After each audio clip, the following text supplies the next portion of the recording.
Welcome to North Central Technical College, and I appreciate everyone being here tonight in this incredible forum to hear from our candidates. I'm Shereen Siewert. I just wanted to issue a warm welcome to all of our candidates, to our participants from Wausau East and Wausau West, and to all of you who are here to listen tonight. Each candidate is going to be given an opportunity to answer every question that we have, so every candidate will have that same opportunity, and we'll start with questions that we've developed based on questions that have come in from readers and from listeners who had some fantastic questions for our candidates. After the first 60 minutes, then we will introduce our students who have some questions, and then we'll have time at the end for questions from you in the audience. So think about what you would like to know. We would like to start with a quick introduction. I would like to ask each candidate to introduce themselves and tell us why you want to be a Wausau School Board member. Start the clock now. I guess I'm first then. You said I was first for the You question. are first, All right. Theresa, yes. Thank you for having us. My name is Theresa Miles. I moved to Wausau in 1974 with my husband. We came here because Dr. Ted Nicholson, who was the superintendent here for 16 years, had been our superintendent in Ohio and told us that he was coming to a state that really valued education, and he would keep us posted about openings. So we moved here in 1974 when there were some openings. My husband taught at Wausau West for most of his career, and I taught at Rib Mountain Elementary for 31 of my 32 years here. I've had my son graduated in 1995 from Wausau West. My daughter graduated in 1998, and my grandson graduated in 2015 from Wausau West, and I have a granddaughter who happens to be a sophomore at Wausau West. So we're a Wausau School District family. I've been on the school board for 9 years, and I'm seeking my 4th term because I feel I really know what it takes to be a good school board candidate. Thank you. Hi, so my name is Liberty Heidmann, and I am an academic advisor here at North Central Technical College. I advise for the Human Services and Alcohol and Substance Use Disorders programs. I'm a Wausau native. I'm a 1997 graduate of Wausau West High School. I've been in higher education for the past almost 15 years now, working primarily in academic advising, but I've also been a college admissions counselor and a career counselor within that time. I have a 5th grader who attends the Wausau Area Montessori Charter School, and I'm also on the governance council there. Thank you. I strongly believe in service and service to others and using my skill sets to promote the greater good, and that is why I feel I would be a good addition to the Wausau School Board.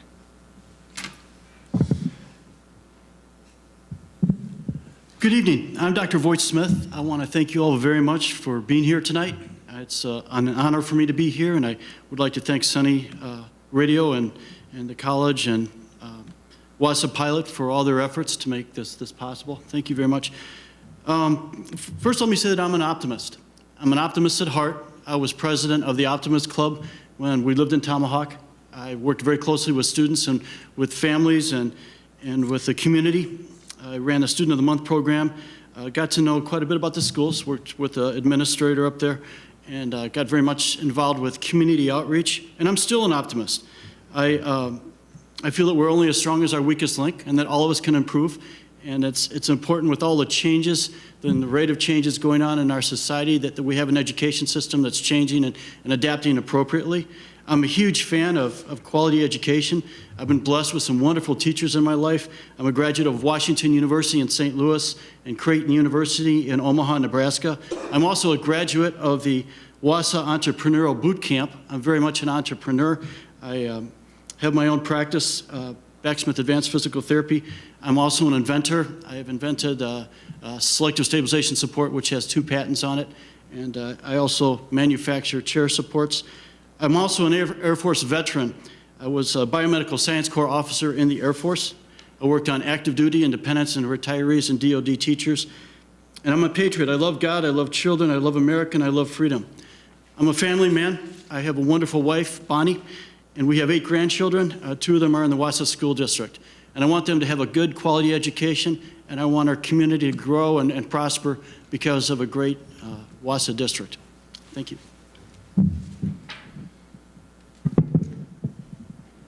Hi, my name is Jane Rusch. I've been on the board for 12 years, and I'm seeking my 5th term.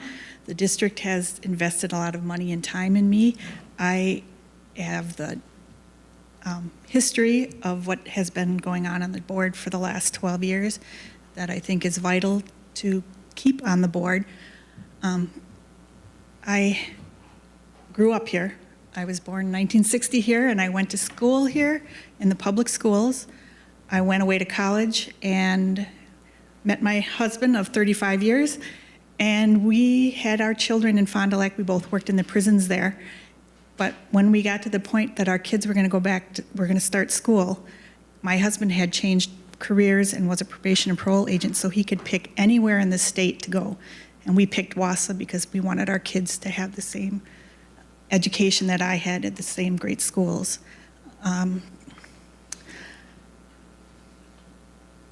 I guess I just want to ask you for another term, and thank you for being here and for inviting me.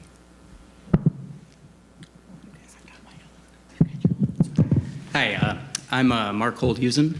I just want to thank everybody for inviting us here. A little bit about myself. My wife and I moved to Wausau 14 years ago after finishing my PhD in mechanical engineering. I took a job at what was then UWMC, which is now UW Stevens Point at Wausau, teaching engineering over there for the last 14 years. I have 2 children. One's a 4th grader at Lincoln Elementary. One is a 6th grader at John Muir Middle School. Not only have I served in the PTO when my kids started at school, but I've also served on the EGL, the Engineering and Global Leadership Academy charter school. I served on the advisory board for that. I serve on the Title I Parent Advisory Board for the district. Title I is for the lower income schools in the district. I also, for better or worse, served on the school boundaries when they built on the new elementary schools a few years ago. Why I'm running, I'm running because I have a belief in teachers, and I really feel like we should support them, and I want to do my best to give them the resources, the respect that they need. They're the ones that are in front of the children doing the work that needs to get done, and that's how I intend to serve. So thank you very much. Hello, I'm Jim Bouche, and after waiting after 5, now I've got to figure out really what do I want to talk about and tell you. Well, this is my 42nd year in education, 20 years in the classroom as an English teacher, Phy Ed teacher, health teacher, and for the last 22 years I've been an administrator in all aspects, from a dean of students up to the superintendent. I've worked with school boards throughout the years in large districts in the metro area, and then also up in northern Wisconsin, where we've had a great time for the last 11 years. I spent 12 years here at Wausau. I taught at Wausau East High School. I have 3 children. They are all graduates of Wausau East High School. I'm very proud of all 3 of them. A grandson that will be coming through the program as well. We were drawn to Wausau many years ago because this was a destination. This was a place where people wanted to come and teach. I wanted to be in Wausau. We were here. I was very fortunate. And it was from the many colleagues that I had here in Wausau that encouraged me to go into administration. And so I went into administration on their suggestions. So I've experienced the last 22 years in administration, in Blue Ribbon Schools of Excellence, U.S. News and World Report School up north. We're very proud of what we've done because we've done it with staff. Our staff is probably one of the best staffs I've ever dealt with in the last 11 years. So I'm all about education, all about young people, connections, 3 R's in education: rigor, relevance, and relationship.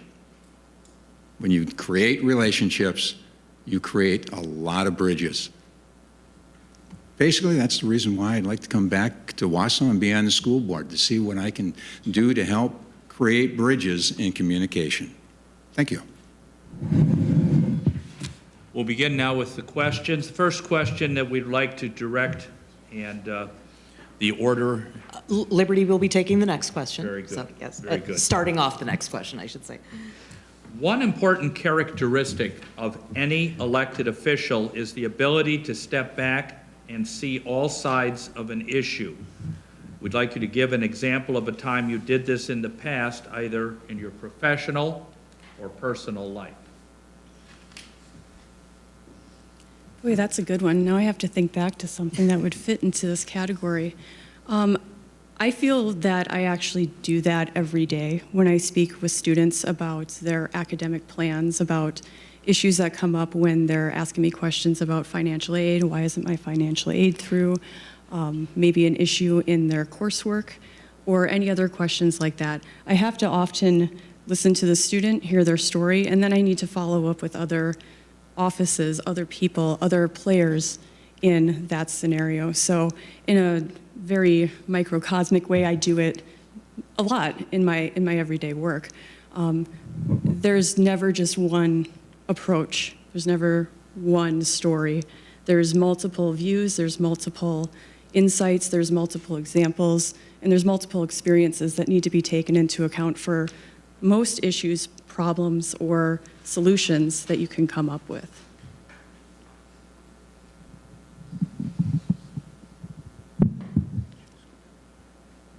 Just keep going down the line I'm then. sorry. Yep, we'll just keep, so every time we ask a question, we'll start with the next person, but then just keep going down the sorry. line and then Thank go you. around. Thank you. How we communicate matters. Our ability to communicate is what separates us from the animals. And the biggest problem with communication is assuming that it has taken place. A lot of times it hasn't in the way that it should. I've had the tremendous privilege and honor of meeting and learning from Dr. Stephen Covey. He wrote 7 Habits of Highly Effective People. One of his habits is seek first to understand, then to be understood. Seek first to understand, then to be understood. That's so important, and it's so relevant to how we communicate, and so many problems that we have, in our lives could be avoided or improved on if we improved on our listening skills. We spend years and years learning how to read and write. We don't spend all that much time learning how to actively listen. Listen for emotion, listen for feeling, listen to really understand. Now, you may not necessarily completely agree with that person, but it's important that we listen and that we are able to understand their perspective. There's something called an Indian talking stick that I have in my office. I'll use this as an example. And so if we have a jugular issue that we're talking about, and I have had many in past years, we would have the group hold on to this, and whoever's holding this would make sure that the other people in the group understood their perspective on the issue, and then they would hand it to the next person. And that was a wonderful skill to improve empathetic listening. And so we need to be empathetic listeners as leaders, because having a full understanding makes all the difference in the world. I'll give one quick personal example. I work with a lot of people that have shoulder issues. And one time I had a person that said, I can't have you evaluate me this way with my arm behind my back. Didn't know when I found out later she had actually been sexually abused by an uncle of hers, and that's how he held her. That made all the difference in the world. It was a complete paradigm shift.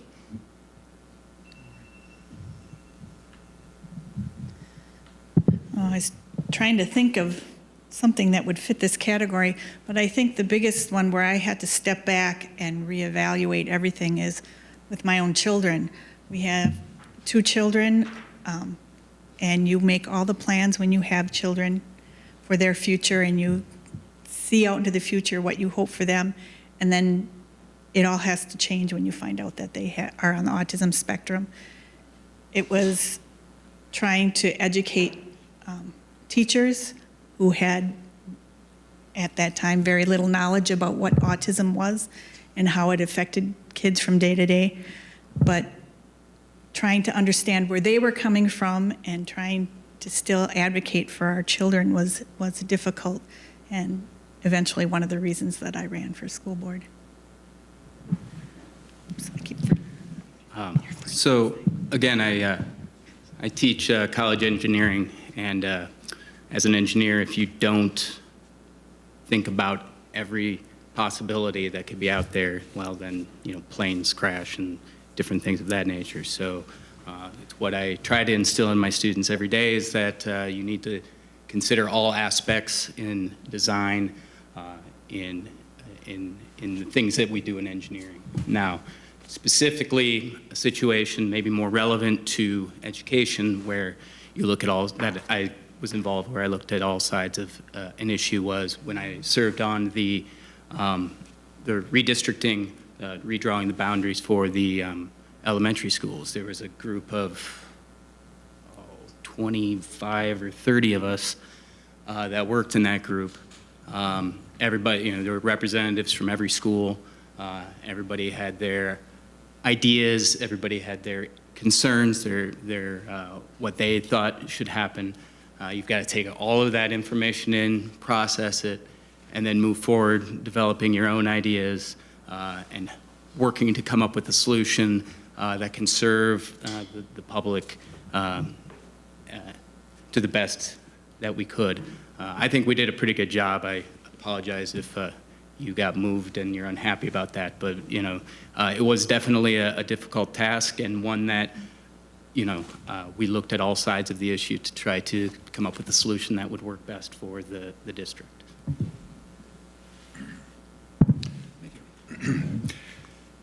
As I'm listening to a lot of comments, I'm sitting here trying to pinpoint just one. In the life of a principal or a superintendent, you spend a lot of time dealing with a lot of problems. Let it be with teachers, parents, students, all the way across the board. One needs to be able to listen to all sides. That's a given. I have a statue in my office that I prominently place, so I see it all the time, a sculpture of an ear, to remind me to listen before I say anything. Because in most cases, I try to come up with a solution immediately, because we have to do that in the world of education, especially when we're dealing with young people. But when you do that, you may not pick up on all the tidbits that need to be picked up on. So I slow it down by writing down notes to listen very carefully and try to get all perspectives looking at the problem. And then look at the solutions and not just the problem. Too many times we spend time looking at a problem and ruminating over that, never really thinking about what are the solutions for this.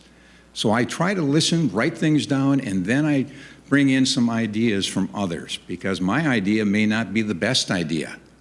It may be an idea, but there might be somebody else that has a better idea, and I'd like to hear from them.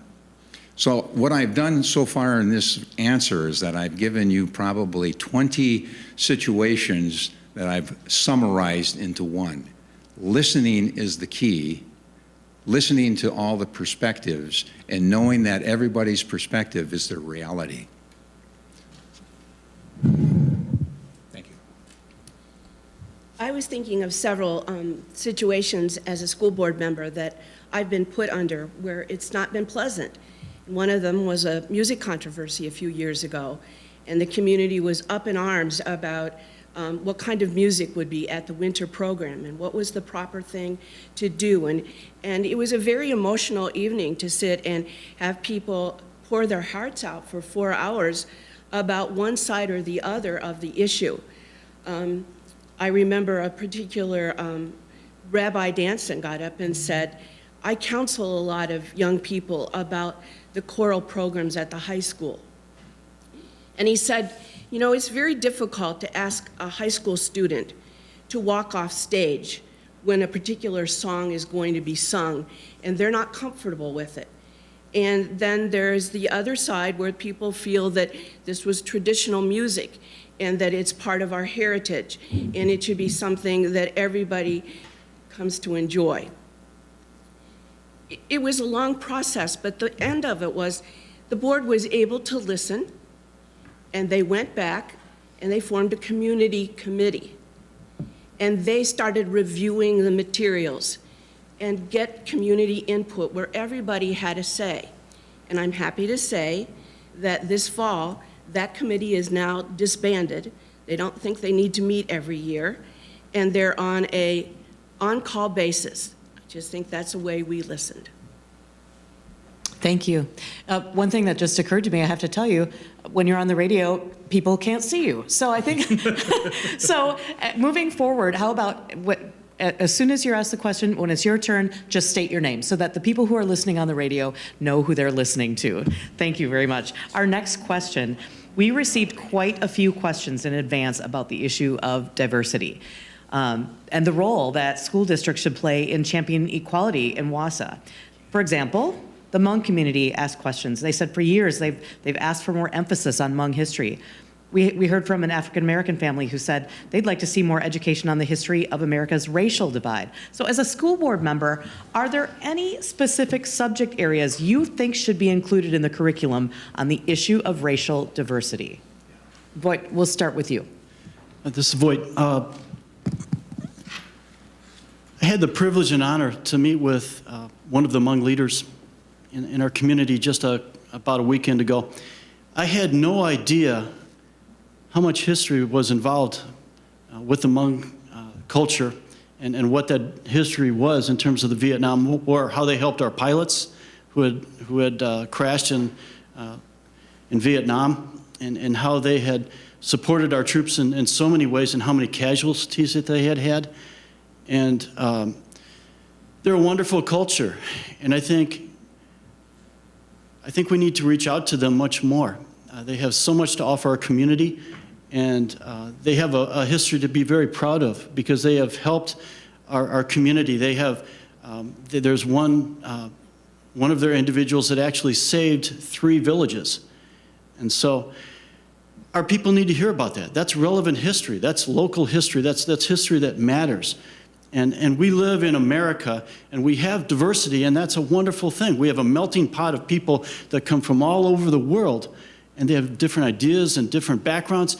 And what's wonderful is that we can celebrate diversity, but we can also celebrate that we are Americans. We have that common bond, and that's something to be celebrated and proud of also.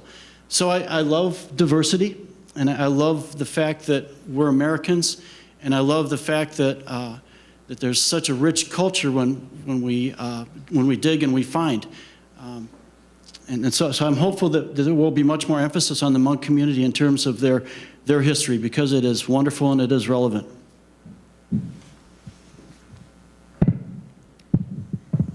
Jane Rusch. This is a really important issue. I have not spoken to our current superintendent yet, but our last superintendent I spoke to about our Black History Month lessons that I felt just glossed over the highlights and neglected some very important details. And and then March is Women's History Month. I think we need to make every month everybody's history. I think we need to bring back civics and discuss our civil rights actions in that in those classes and what your responsibilities are to your country. And I would hope that our new superintendent will be open to this. I think he will be, but we need to expand what we teach in those areas. I am disheartened that not every child leaves school knowing who Emmett Till is. And the real story of Rosa Parks and Martin Luther King, we just need to do a better job, and hopefully that will be coming down the pike. I just want to start by saying I think diversity is really what makes it's just one of the most important things that we can offer students.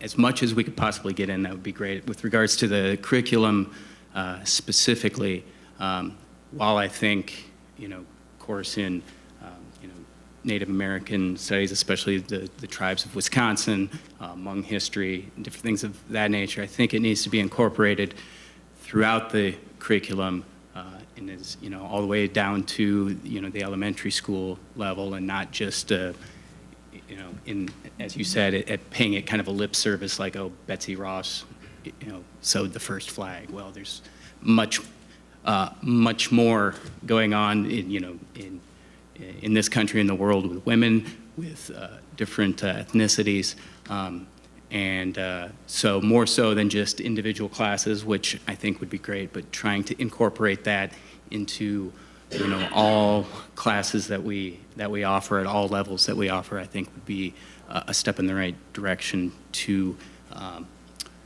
helping our students, which are sometimes not introduced to as many different cultures as we may like, introducing to them at a young age and throughout their K-12 experience in the Wausau School District.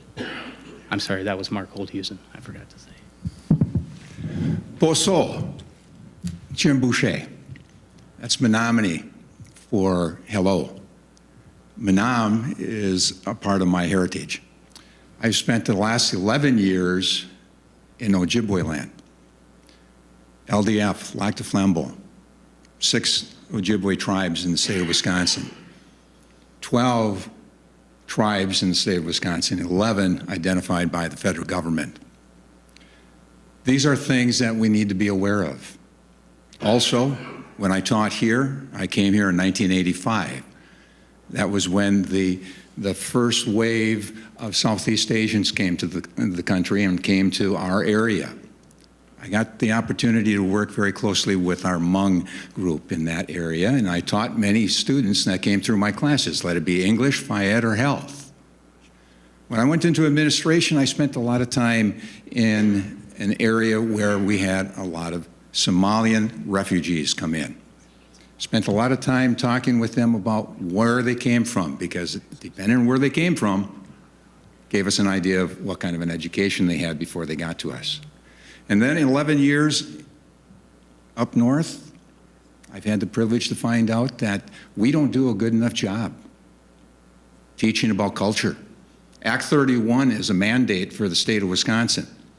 Act 31 is not being taught in any one of some of the schools in central Wisconsin. When you start talking about culture, it's imperative that we understand we have more than just one culture here. We have a lot of cultures. And those are the things that are very dear to my heart, being a curriculum person myself, in the pushing of Act 31 for the last 11 years, where we have been very successful in making sure that the culture has been taught. That's in history and in literature. Miigwech, that's Ojibwe, for thank you. Theresa Miles. I'm just going to mention some things that I think the district is doing for diversity. It doesn't mean that we can't be doing more, but these are the things I know we do. Just recently, the 2 English departments on both sides of the river asked if they could offer a new course, and it had to do with diversity. And one of our school board members mentioned to them that you left out Native Americans because they had Hmong and they had other issues, transgender, all kinds of things that they wanted to offer in their course. So they were working on getting some of that in their curriculum. Another thing is in our after-school program, our 21st Century Grant, we do a lot of things with Hmong dance, Hmong culture, many things in those after-school activities that I think is very important. We sponsor Camp Friends, which runs after summer school, and it's open to everybody. It's at the DC Everest School District, but it's getting those children to understand, to appreciate their culture. And because elementary education is my background, I don't believe in elementary just one time hitting something. I believe you do it all year long, and you do it with the literature that you bring in. And one of my favorite authors right now happens to be Brad Meltzer, and you'll find him at Barnes & Noble. And he has written books that he wants children to understand what is a real hero. And he has one on Rosa Parks and Frankie Robinson, and he has one on Sacagawea, and they're excellent. And that's what I think you do in the elementary school. It's a year-long project. It's constant culture. Thank you. So there's a few things that I already heard that I definitely agreed with. Integrating these topics throughout curriculum and ages I feel is important. And again, hitting it in multiple places, not just one time a year or one time a specific unit, I think is beneficial to students to see and integrate those points of view, those cultures, those languages into their own worldview. I was in a book group that read a book by J.P. Leary about the creation of Act 31 in the state of Wisconsin. And a majority of the people in this book group were teachers. A number of the teachers, while they were definitely interested in teaching the topic in their specific age groups, they all felt very hesitant to do so just because they didn't feel like they had the resources to do it right. They were afraid that they were going to screw something up. So I think if we're going to be doing that, we need to have vetted materials. We need to utilize people in our community who have insight and knowledge into some of these topics and who can come into classrooms if that's something that they would like to do. Because we have a lot of knowledge with just people here, and we need to make sure that if we're giving our educators information to use in their classrooms, that it's information that we as a school board could stand behind and that teachers feel that they can use in a meaningful and proactive way. And again, welcome back to Campaign Forum, Wausau School Board here in 2019. Next question, and we will begin, I believe, with Jane Rusch. We've heard a lot of discussion, this year on the issue of disruptive student behavior in the classroom. What strategies do you support that would help solve the discipline issues our schools are facing? Okay, Jane Rusch. We have a program, it's called the Peer Program. It helps these students, they are pulled out of their regular classroom, they attend this other school where they get some intense one-on-one or small group education, and the goal there is to help them get a control of themselves so that they can be reintegrated back into the classroom. I believe we have been over-analyzing the law by pulling all the other kids out of the classroom and leaving the disruptive child in the classroom. I think that needs to stop. I think sometimes we need more, I know we need more counselors to help these students. They have mental health issues, they have issues at home. These kids are not acting out because they want to be mean. No kid wants to be miserable, and they need help to learn how to control themselves. And I think our peer program really answers that, and we have just recently expanded that, and I have high hopes for it. Hey, this is Mark Holdhusen again. I'm going to take this opportunity to talk about something that I feel pretty strongly about, and something that, whilst I don't think will completely solve the problem, I think it will definitely help. And that's the way that our curriculum and the way that we handle kindergarten in this district. So many of these students, these 5-year-olds, are coming to school for the first time, expected to be here for 7 hours a day. And a lot of that time, most of that time, if not all of the time, is spent on academically rigorous subjects, as opposed to teaching the children how to be a student, how to be in school, how to work with their teacher, how to work with other students. And things like this are accomplished by simple things like playing. And it's okay for a 5-year-old to play. That's what 5-year-olds do. That's how they learn how to take turns. That's how they learn how to solve problems with other students. That's how they learn a great deal amount. And a lot of these students are coming in for the first time having to share toys because maybe they were at home with a grandparent for the first 4 years of their lives. Okay?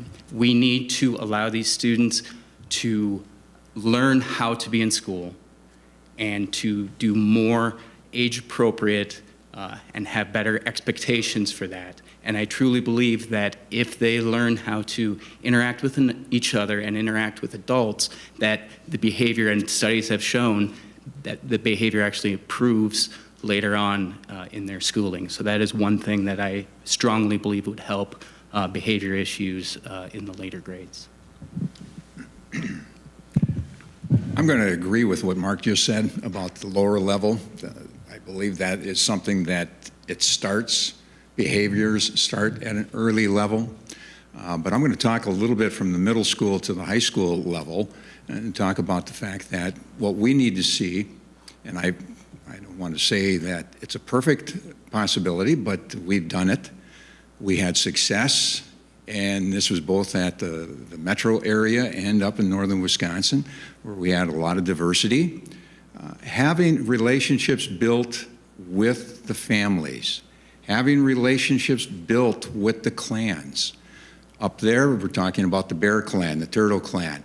We went out, because I didn't have other personnel. We went out administratively and professionally, and the teachers got to know the families, where they came from. And by doing that, the people in the community trusted the teachers. And when they came to the meetings that we would have, they had a different perspective because we were working together. We weren't going like this to the child, but we were moving the child forward together. That helped us increase or decrease our truancy from 28% down to as low as 4%. We increased our graduation rate from 84% to 97%. Our Native American graduation rate went from 54% to as high as 97%. With the relationship building and understanding culture and understanding the family and knowing where the student is coming from, you can build a much better relationship with children and get them to do what they need to do to have a successful future. And in that process, you're working together. You're not putting out more money, but you're working with people to help people. Thank you. That was Jim Bouche, by the way. Theresa Miles. I think our district is making an attempt at solving some of these issues, and as Jane mentioned, we have our peer program. One of the negatives about the peer program is it's in isolation, and we need these children back in a school setting. They don't need to be isolated and to be reminded constantly they're different, there's something wrong with them. But it was what we could do at the present. We had to do something quick because we have a lot of children who are suffering. So that's something that we're working on. When we hire the new superintendent and when we interview the other candidates, that was one of the things the board said. We need help with these children. We need someone with a plan. So we got that man who knows that that's what the board's mission is. We also have a new special ed director. And she knows that hiring special ed people is really important. And it's difficult to find teachers today. And they advertise cross-categorical, meaning you should be an expert in EBD, which is emotionally disturbed, LD, learning disabilities, autism, et cetera. That's not what they went to school for. That's not how they're trained.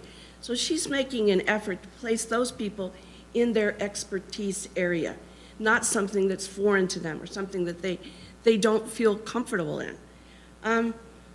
The other thing I think that we have is we have a charter called EEA, Enrich, Excel, and Achieve, 6 through 12. This is for kids who just don't fit into the regular pattern. And when we talk about relationships, one of the ways to get to go to that school is you have to have a significant adult in your life who will meet us and help us plan a program where you can be successful. Thank you.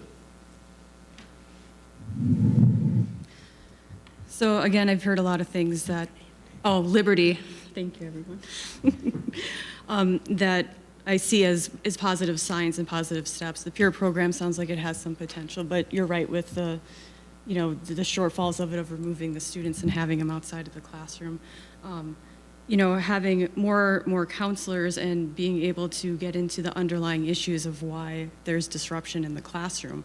I don't believe that a student acts out just for the sake of acting out. There's usually something behind it, whether it's they're hungry, or there's some abuse at home, or they're troubled by something. There's something that is spurring this. And trying to find out where, as the school district, and as teachers, we can fit into that story in this child's life in getting them to the assistance that they need.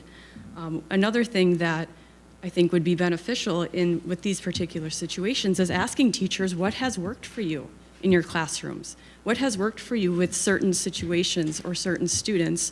There's going to be many, many variables in terms of what is going to work for one child is certainly not going to work for this one for whatever reason.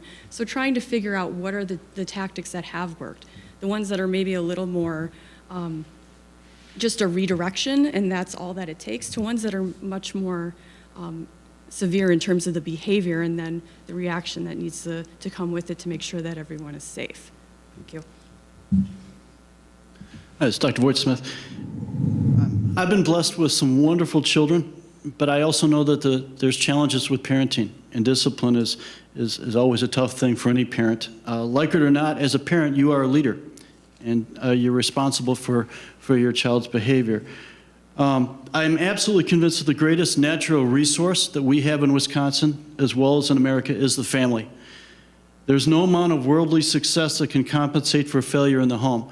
And my friends, there is a lot of failure in homes in our community. This is having a huge impact on the effectiveness of our education, as well as our community at large. There's a need for strong, synergistic leadership, which nurtures, empowers, and builds up the family unit, as well as students in our culture. And everything rises and falls based on leadership. There's some good programs out there that I've heard about. One is a Refocus program. This peer program sounds like it might have some good potential also. I think that it sometimes varies from circumstance to circumstance. I think we also need to think about the safety of the staff. There's an individual that I was working at as I'm going door to door, that I spoke with, and she said that she had worked with special needs kids and that one of the children had broke her glasses 5 different times. And she was hit and things like that. And it's just not acceptable to me that anyone should work in a hostile work environment. And so I think it's something that we need to look at closely, because it's not fair to the other students. It's not fair to the teachers if there's bad behavior. And there's ways that we can creatively change that, working with the families. And so we need to be good listeners and get all the players involved. And I think we can come up with good solutions. Okay, thank you. Next, do you think that tax dollars should be used for private and charter schools? Why or why not? And Mark, I believe we're starting with you. Yes. Oh, you going first? Or? You're going first. Oh. I didn't hear the question. Private tax dollars to charter schools and private schools, right? Okay. Yes. That's the question I'm going to answer. So, okay. So Okay, again, repeating the question, do you think tax dollars should be used for private and charter schools? Why or why not? well, I would like to just clarify that charter schools in Wisconsin are public schools. So our tax dollars are going to them, and if they are under the umbrella of the Wausau School District, School Board, Superintendent, I have no problem at all with my tax dollars going to a charter school that is run by the Wausau School District. As for private schools, I very much don't think our tax dollars should go to fund those private schools. I think there are many problems with that. I think it leads to increased segregation and thereby worsening some of the schools that need those resources more than certain other schools might need them.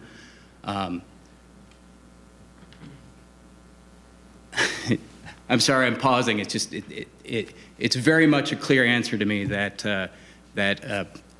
I assume we're getting to vouchers here. I am vehemently opposed to vouchers, and I don't see them as having any necessary or having any place in the Wausau School District, our state, the country. I think public schools should be publicly funded, and private schools should be privately funded. Like I said earlier, and this is Jim Bouche, 42 years in public education. So I take a look at things a little bit differently. Although I did grow up in the Catholic school system, I went through Catholic grade school and Catholic high school. I'm a big believer in the fact that when you can utilize money in a charter fashion like we do in the state of Wisconsin, I think that's one of the best things you can do. We've created a charter autistic school up north in our district, and I'm saying these things, what we have done, because these are things that I've been affiliated with, that we have moved forward, that I can see that could be moved forward in many other districts. So as I use examples, I'm giving that specifically in the fact that it's been done. It's not hypothetical. We've started those types of charter schools, and it's been very successful in a very short period of time. Having autistic students working with people that are trained with autistic understanding. We've seen the success in the last 6 months, and the first 6 months of this charter school was unbelievable, where we had students that could not or would not speak, now speaking. And so those type of charter schools that are affiliated with public school, I'm a big believer in, because of the fact that we need those options. Parochial school, I think, bottom line is, as I put myself through parochial school, I stand on that. I put myself through parochial school. I had the choice.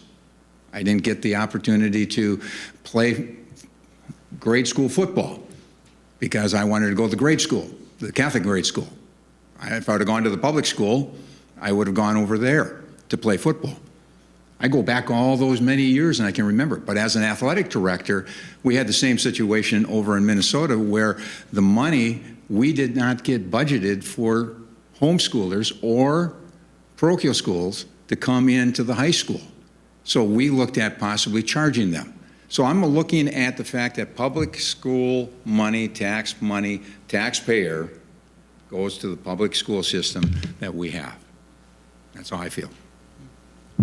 This is Theresa Miles, and my button says, stand up for public schools.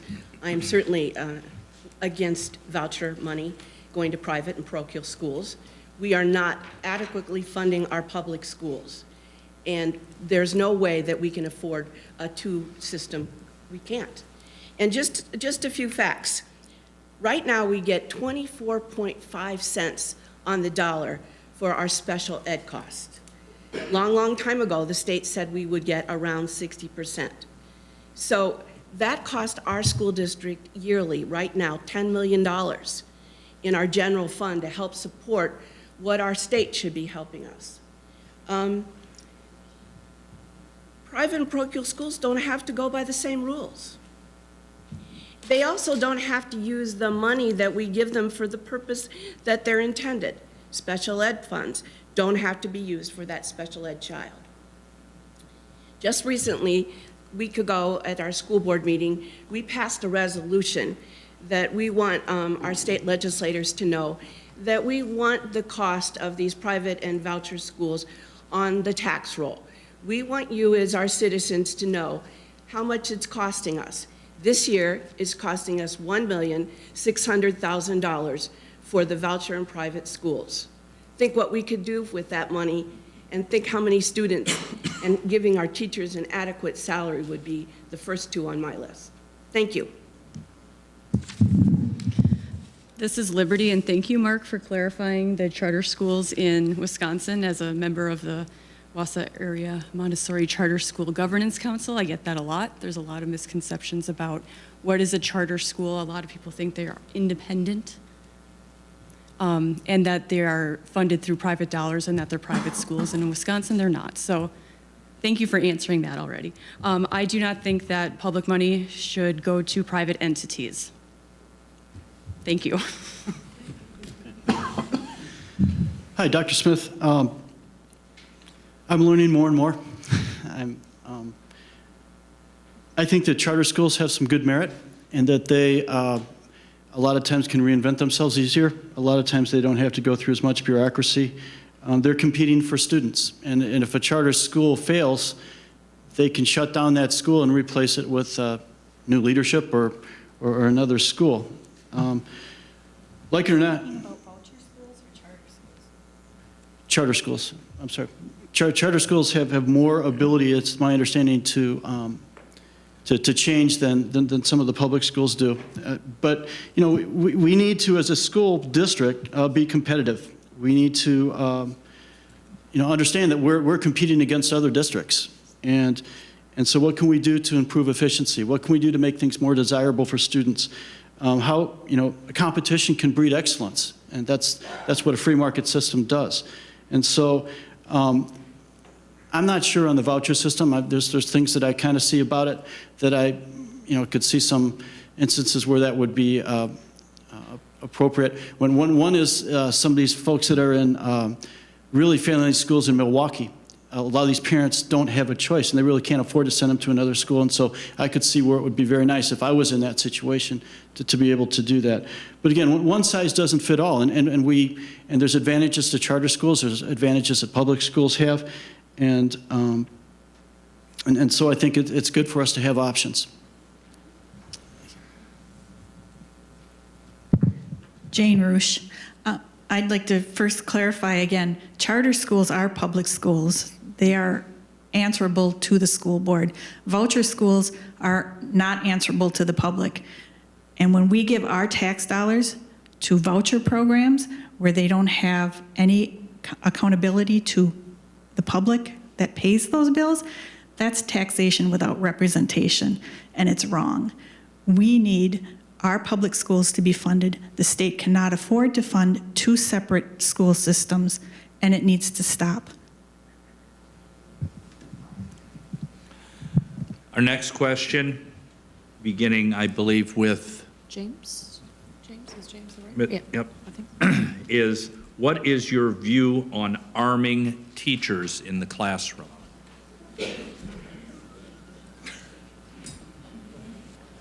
We never said the questions would be easy. So.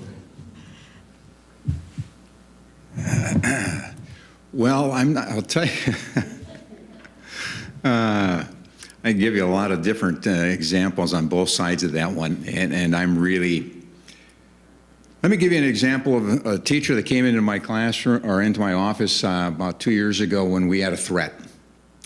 And we had a lockdown, and then eventually we got our students out as quickly as possible, and then we shut down for the next day.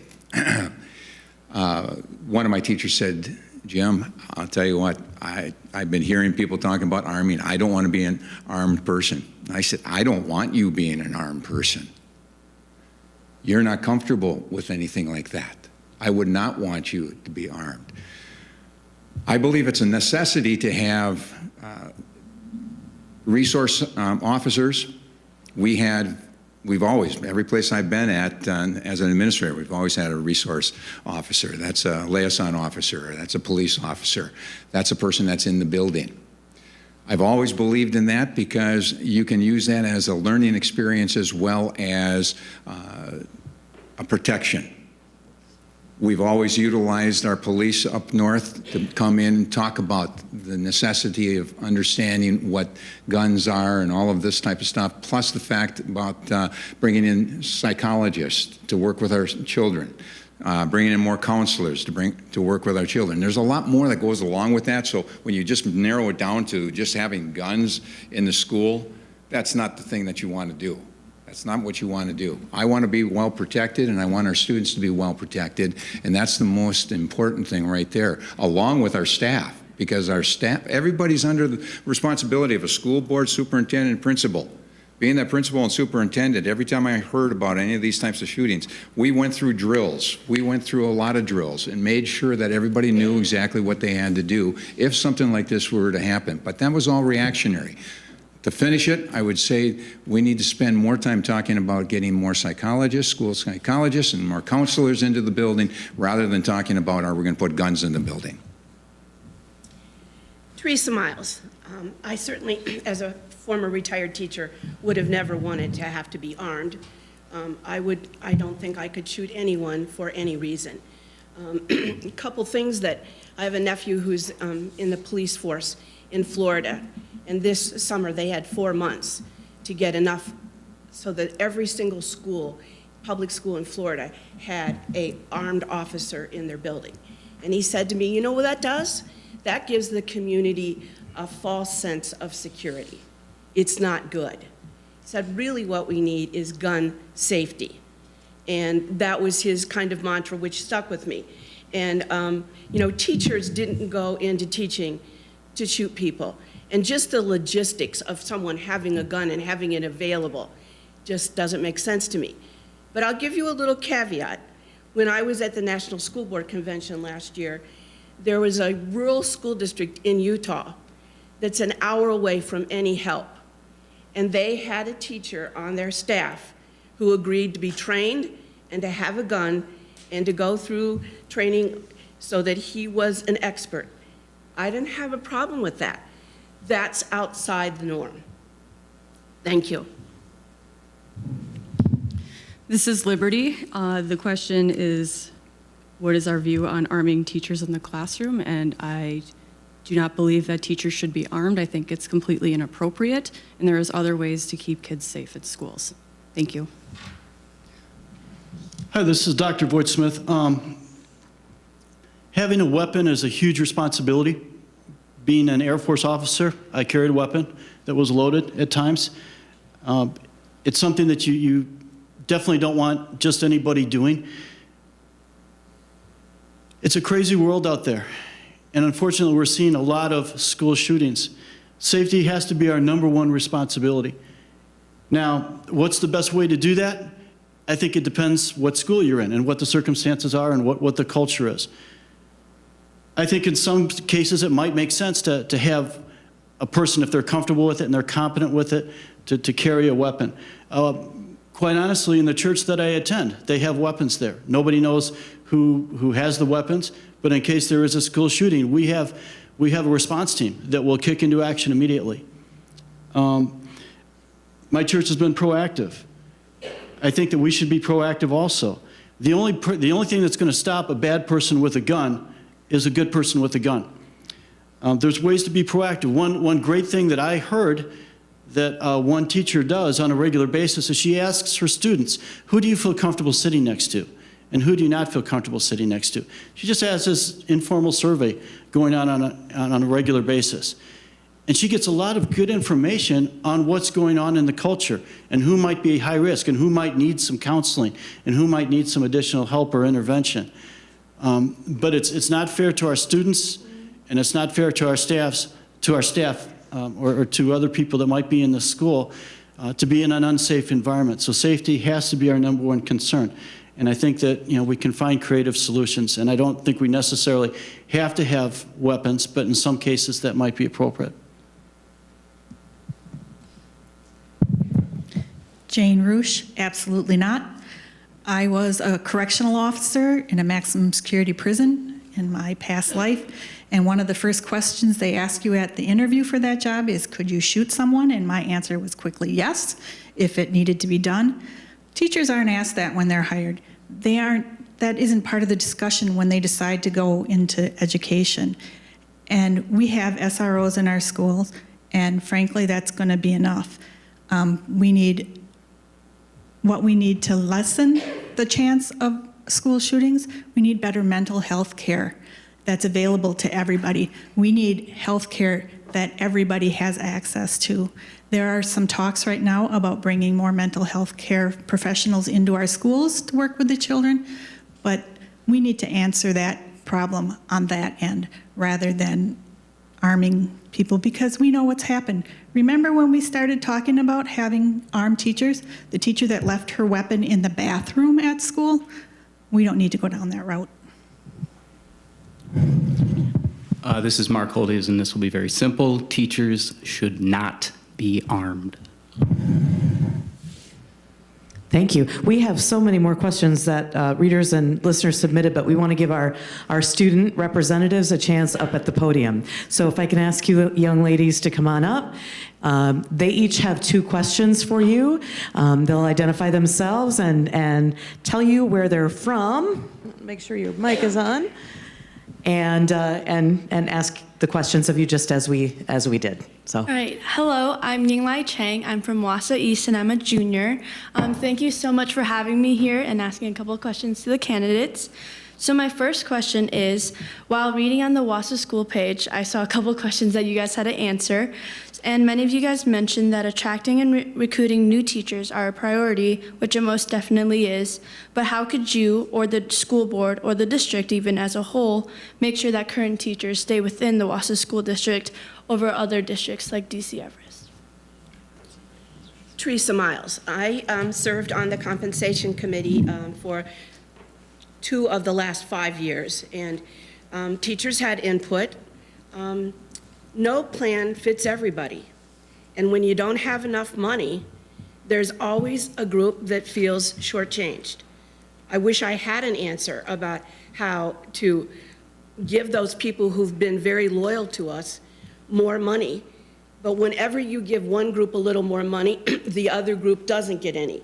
And a couple years ago, we upped our beginning salary because Wausau used to have around 500 applicants for our elementary positions. We're lucky to get maybe 20, and that's all over the district. We have a great insurance plan, but I've come to the conclusion that teachers don't only want to be adequately compensated. They want to be valued for their work. They want to be appreciated, and they want input into what their daily day looks like. But the next problem is, whenever I ask teachers, I can't get any solid answer about what they think would be best to take off their plate to give them more time to deal with students. So I just will conclude with, you must value the people you have. Thank you. This is Liberty. So across the state, this is becoming an issue just in the realm of education as a whole.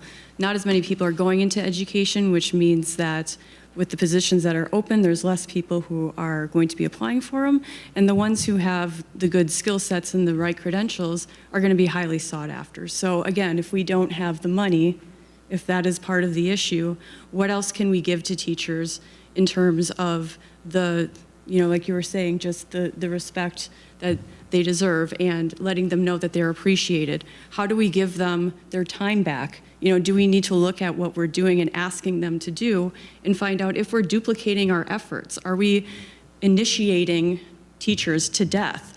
Are we asking them to do too much that doesn't make sense to do so that they can have some of that time back? And that can be one particular way that we can give teachers an opportunity to have a say in what their days look like. Hopefully we may see some changes in terms of dollars coming our way, but we have to wait until we get to that point before we can make any particular statements about it. But I think finding other ways, like giving teachers their time back in ways that they can use better in the classroom, could be one way to kind of bolster the morale a bit. This is Dr. Voigt Smith.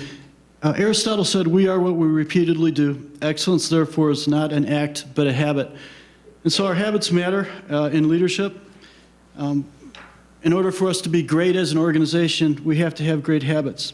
Again, I come back to Dr. Stephen Covey, who's been somebody who I've tremendously admired. And he's been able to create a culture in businesses, as well as in families, as well as in schools, that is incredibly awesome. His habits of be proactive, begin with the end in mind, first things first, think win-win, seek first to understand, then to be understood, synergize, sharpen the saw, never quit learning. Those are habits that can be learned in business, that can be learned and evolved in a family situation. He talks about coming up with a personal mission. And that creates greatness when you do that, when you unleash that potential, when you have that empowerment, you have an awesome culture all of a sudden. And I think that's what teachers crave and what they want and what business people want also. And so the more that we can create a culture of empowerment, the better. So much of what teachers do, I think, is micromanaged. It's micromanaged from these mandates and from the federal government, and I think a lot of times kids are over-tested, and that kills creativity. And so if you can allow that empowerment, you can unleash potential, and you can help children to understand and appreciate and discover the leadership in them. And I think that would create a wonderful environment for everyone. And I think it would also be more cost-effective.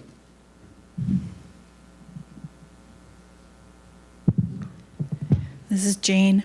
I think one of the biggest things is morale.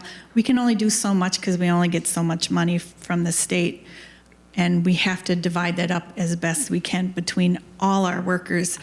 And we have to let them, our teachers, know that they're being heard. I have to say our new superintendent has really jumped out and is really doing a good job. He has sat down with the teachers union on many occasions. I believe they're meeting monthly, and I think that's going to go a long way to help with the morale issue. And I think we need to use the board's power as an entity to let Madison and possibly even our federal representatives know what we need from them so that we can help our teachers. We have to use our collective voice more, and we have to know that our teachers, we have our teachers back. Thank you. So thank you for the question. I think, as I said earlier, teachers are our greatest resource. I mean, they really are the Wausau School District. Without the teachers, our kids would not be educated. So keeping the teachers, the good teachers that we have, is imperative to the success of the Wausau School District. It's very easy to say, hey, give them more money, but it's so much bigger than that. I think there are some serious problems with the compensation model, not necessarily the numbers that are in the little grid that the teachers have to follow, but how they get, from this pay scale to that pay scale, and how it was set up and what they're rewarded to do does not necessarily match the effectiveness they have at educating our children. Another thing brought up a couple times is giving them their time back. Thing that I've had lots of questions about over the year as my kids have gone through elementary school is they have these mandated instructional minutes that they have to follow.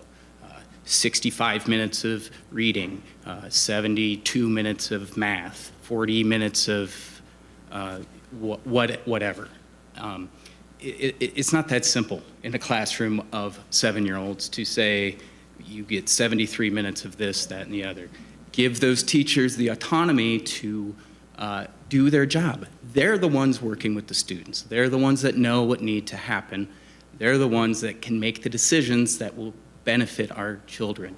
And giving them the respect and valuing the expertise that we hired them to do will go a long way to giving them the self-respect to want to stay in a district that values them and the job that they do. Thank you for the question, because that's a question I have. How do you maintain your staff? 4 years ago, I took a look at a lot of different types of structures, salary structures, and redid the one up north, simply because there were too many hoops that had to be jumped through. There were too many things that were just not necessary for teachers to have to deal with. That was one thing, and that's compensation. The second thing we did was we took a look at the compensation in the local area. What was everybody being paid?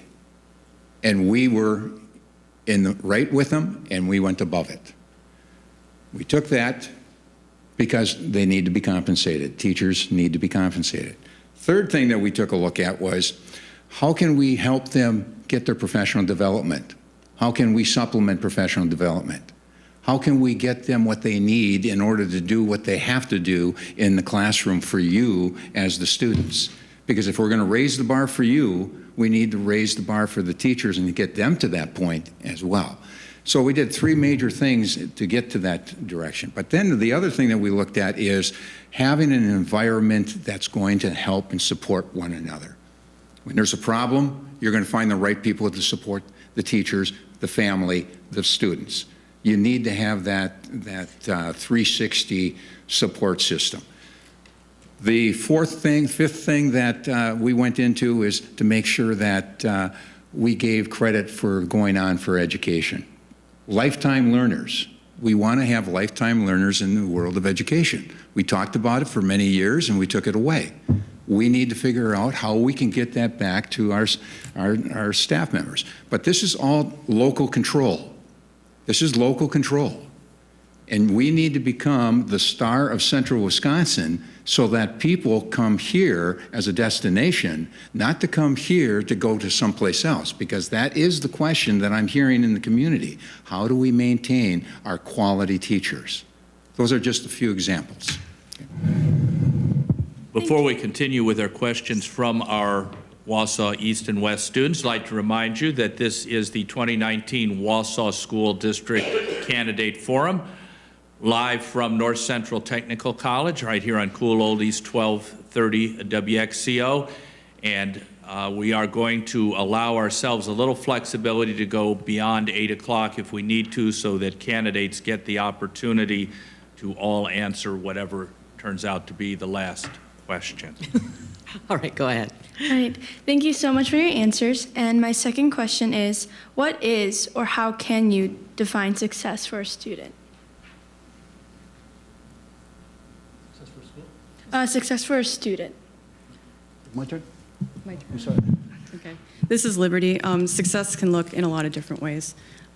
That's really up for the student to decide, and people in school districts, teachers, administrators, parents should be there to support the student to whatever that successful end goal is, whether it's college, whether it's a job, whether it's moving to California, whether it's doing something with their life and their passion that they feel is what they are meant to do. So success can look in a lot of different ways. And I think that a lot of the times the people that are successful are the ones that have people around them helping them see that success, telling them that they're doing good things, telling them that they're proud of them. You know, as an academic advisor, and I talk to a lot of non-traditional age students, you'd be surprised at how little some of these people have ever heard, "I'm proud of you," in their lives. I have grown adults crying in my office because I've said something like that to them. And I might be the first person or the first person in a long time. So those verbal, uplifting comments to people can really go a long way, and they can't be underestimated, in my opinion. So success is the people around them supporting whatever it is that their end goal is so that they can get there. Success can be defined in many different ways, and I think it's an individual thing for a lot of people, as has been said. But I think that it's important for us to be able to adapt to life. You know, life has changed so much in the past 50 years. One way that I look at leadership is leadership used to be like people just rowing a boat, kind of like a bunch of people with oars, and you had a person on the megaphone saying, go right, go left, and that was leadership. Leadership has now turned into whitewater rafting, to where you have to, make all kinds of terms. There's all kinds of things that you have to adapt to. The type of work that you do may no longer be relevant, and so you have to reinvent yourself. And so you want to have core principles inside you. You want to have habits that you've developed as a young child so that you can adapt to our changing world. Okay, and what is success? Well, I think part of it is getting a job. I think getting married, having children, being happy, I think that's important. But I think also if you look at the Family Prosperity Index, how many people, as a result of our education system, are staying in our local community? How many of them are leaving and going somewhere else? And is our education system keeping people in Wisconsin? So I think that's another form of success to look at. Success in terms of, are we helping people who have the skill sets that the business want to evolve so that they can have those jobs. So many jobs are becoming high-tech jobs, and so we need to have the equipment and the resources for that. And we want people to have habits so that they stay healthy with the type of work that they're doing. So that's part of success also.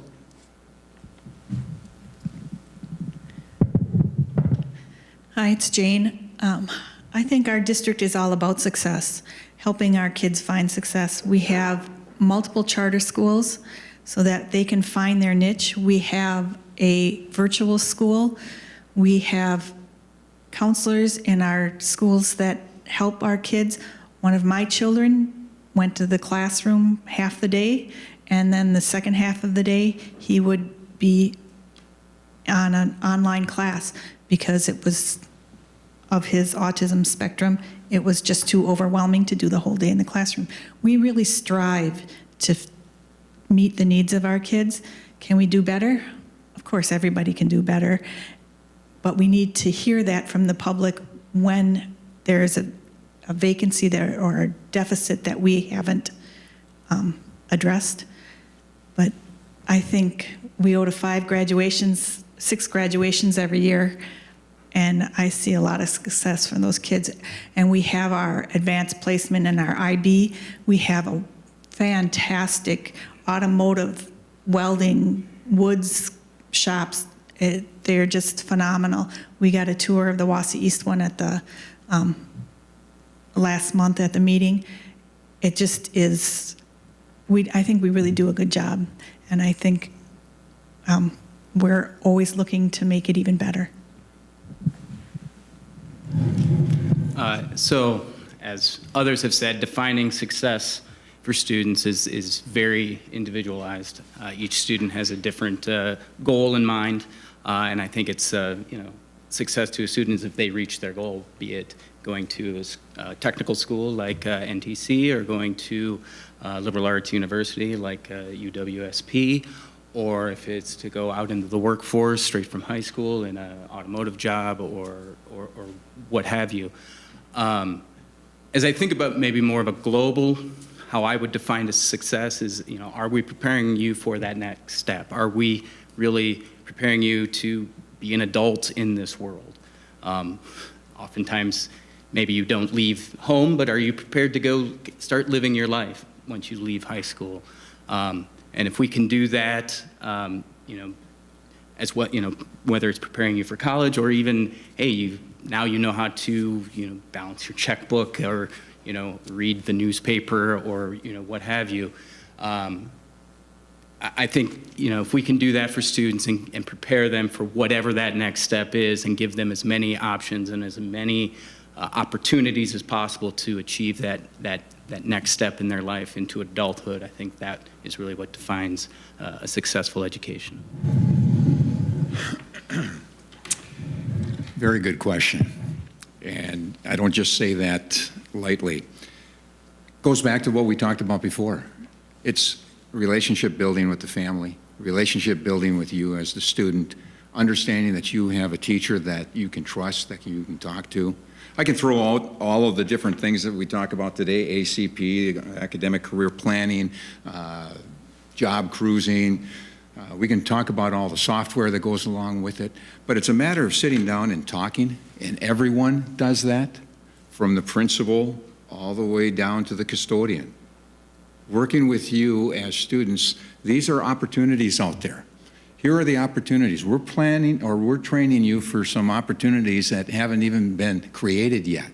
Some businesses, 10 businesses in the next 10 years that we don't even know are out there yet, but you're going to be prepared for those. But it's based on the relationship building that we create with you and your family to understand where the education is. We can talk about fab labs, we can talk about automotives, we can talk about having all the labor classes still in the school and that, but the bottom line is, what do you want? Listen to what you want, and then you'll be successful. I take a look at being back in the Wausau area and running into ex-students of mine from 20-some years ago. And they'll say, Mr. Bouche, do you remember what you said that one day? And I said, oh, geez, I hope it was good, because it's a long time ago. But the bottom line is your teachers are the most important people that can help you walk into that next job. Because your job right now is getting the best education you possibly can. And that's where the gradual release of ownership falls with you as the student. Ask for help. Teachers are there to help you. Theresa Miles, what makes a successful Wausau student? When the career options started to be a big thing in our state, The district realized that our counselors were only prepared to get kids ready for college. They knew very little about careers. So we had to start there and start educating our counselors in the high school about all kinds of opportunities. The next thing that we did is we got involved in what the kids like. We have 190 students in our future Farmers of America, so that they can see all the careers that are available. We have an unbelievable number of kids in DECA, and they're very, very competitive. And we offer in the Wausau School District so many career options that they can investigate. And yes, relationships are important. I'm not as well versed in Wausau East, but at Wausau West some years ago, they extended the homeroom time. That's so that that relationship with a teacher could be built. And those students started, and they were there all 4 years with that teacher. That was building that relationship so that that teacher knew, hey, they're interested in this, or they're not getting any help from home, and they want to know how to do this.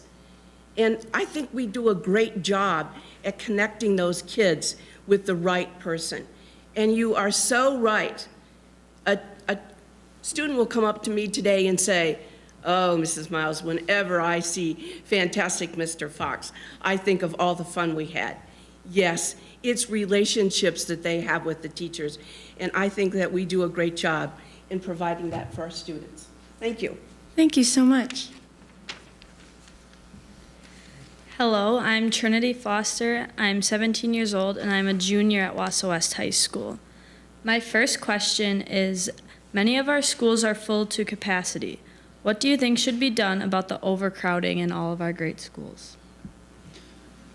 Whose turn is it to be first? Trinity? Mm-hmm. Okay, that's an excellent question. That's a very, very good question.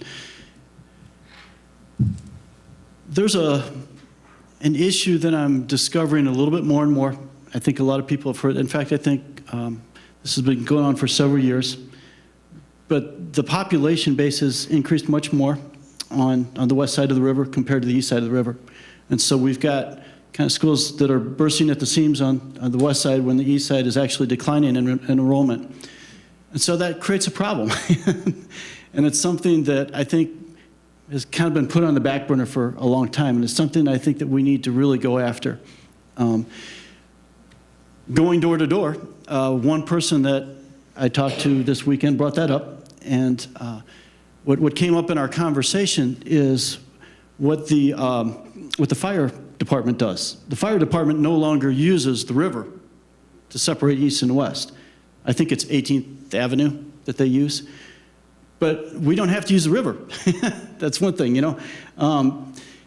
We can change that land marker.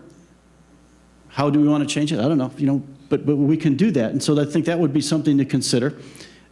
Because we've got some excellent teachers at Wausau East, and it's a wonderful facility, and we want to utilize their resources. That's part of leadership. That's what leadership should do, is make sure that you're working on those sort of issues. And so I would recommend that we look at that and we say what would make sense, so that we can be competitive and that we don't have overcrowding in one place and undercrowding in another.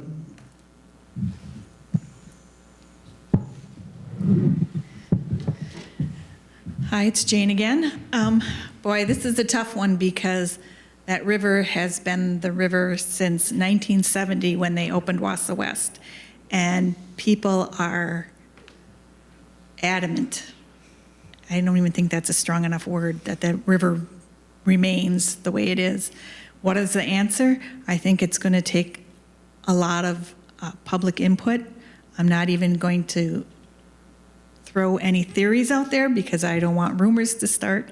But one of the issues about our elementary schools that we are going to have to answer very soon is, do we want the added expense that we have with all our neighborhood schools, or do we want to go to larger elementary schools that are cheaper to run?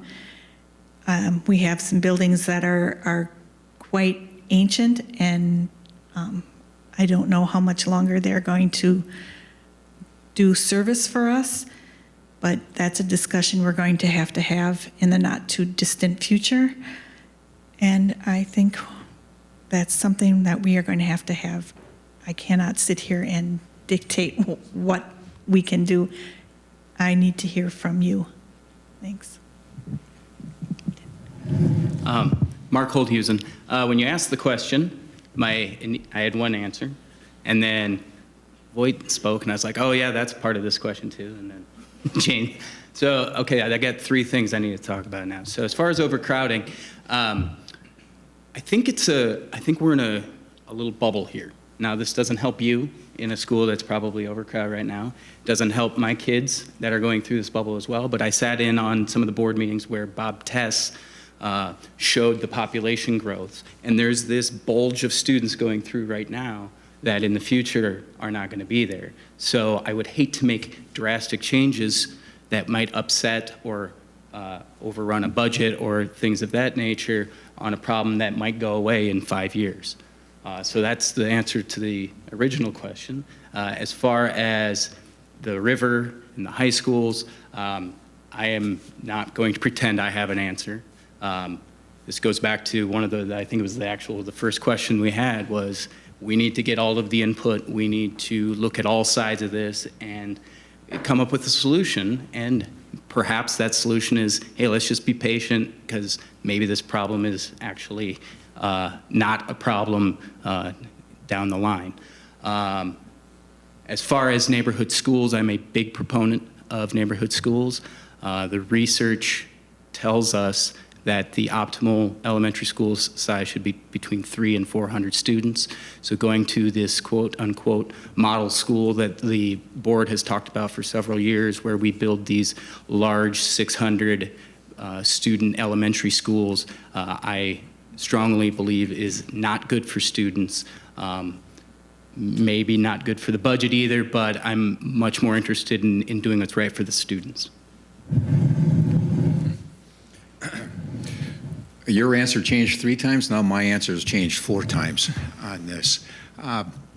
You asked the question that I wasn't quite aware of, that there's overloading and overcrowding at some of our elementary schools, because I've been looking from the top down and identifying that our numbers have gone down in the Wausau area considerably. This is not a patchwork decision. This is not a patchwork solution for this problem. This problem, as stated earlier, has been talked about with the river for since the 2 schools split in 1970. 30 years ago it was talked about. It's continued to be talked about. But there does have to be some action to take place. With the demographic studies and things of that fashion, what you can bring into a district so that you can plan and strategically plan down the road, that's really what's going to happen for Wausau. We strategically are going to have to take a look at where we're going to be going. And we're going to have to take a look at the population movements also. So to just solve the problem right now, I don't have an answer for that, because there is no answer for that one, I'll tell you, without putting out a lot of money, and that's a waste of money. Bottom line is we got to look at it down the road, and I think the whole community is going to have to be involved with that. I think there's going to be probably a possibility of a shakeup in taking a look at all of this. Who knows? But you got to be open to the data when the data is asked for. And when the data comes in, when you have somebody that comes in as an organization to take a look at all of that, then the school board will make a big decision. And that's what school boards are all about. School boards should be making the big decisions, not the little decisions that should be taken care of by administrators in the individual buildings. So, good question. I don't think you got an answer so far. Theresa Miles. I'm sure we all remember what happened when we went to neighborhood schools, and the board was recalled over that because they didn't get community input. And when we talk about overcrowding, John Muir is overcrowded, and Stettin is at its max. The other schools are fine. Maybe they've got fewer students than they used to have, but it's not overcrowded. It's just those 2 buildings. And of course, they're on the west side. We're often compared to DC Everest. DC Everest has about 3,000 students less than we do, and they have about 7 buildings. We have 21 buildings. So you have to understand what our overhead is our maintenance, what it cost us to keep all of these buildings.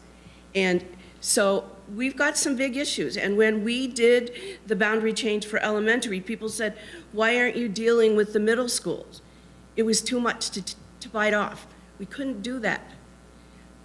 And yes, we're going to decline, but we're still going to have an unbalanced sides of the river. But I feel that the school board can make a decision, but not until we get the community to understand what it costs to keep all of our neighborhood schools open. Thank you. This is Liberty, and I'm going to echo pretty much everything that's been said so far regarding this. It's not an easy issue. It's not going to have an easy answer.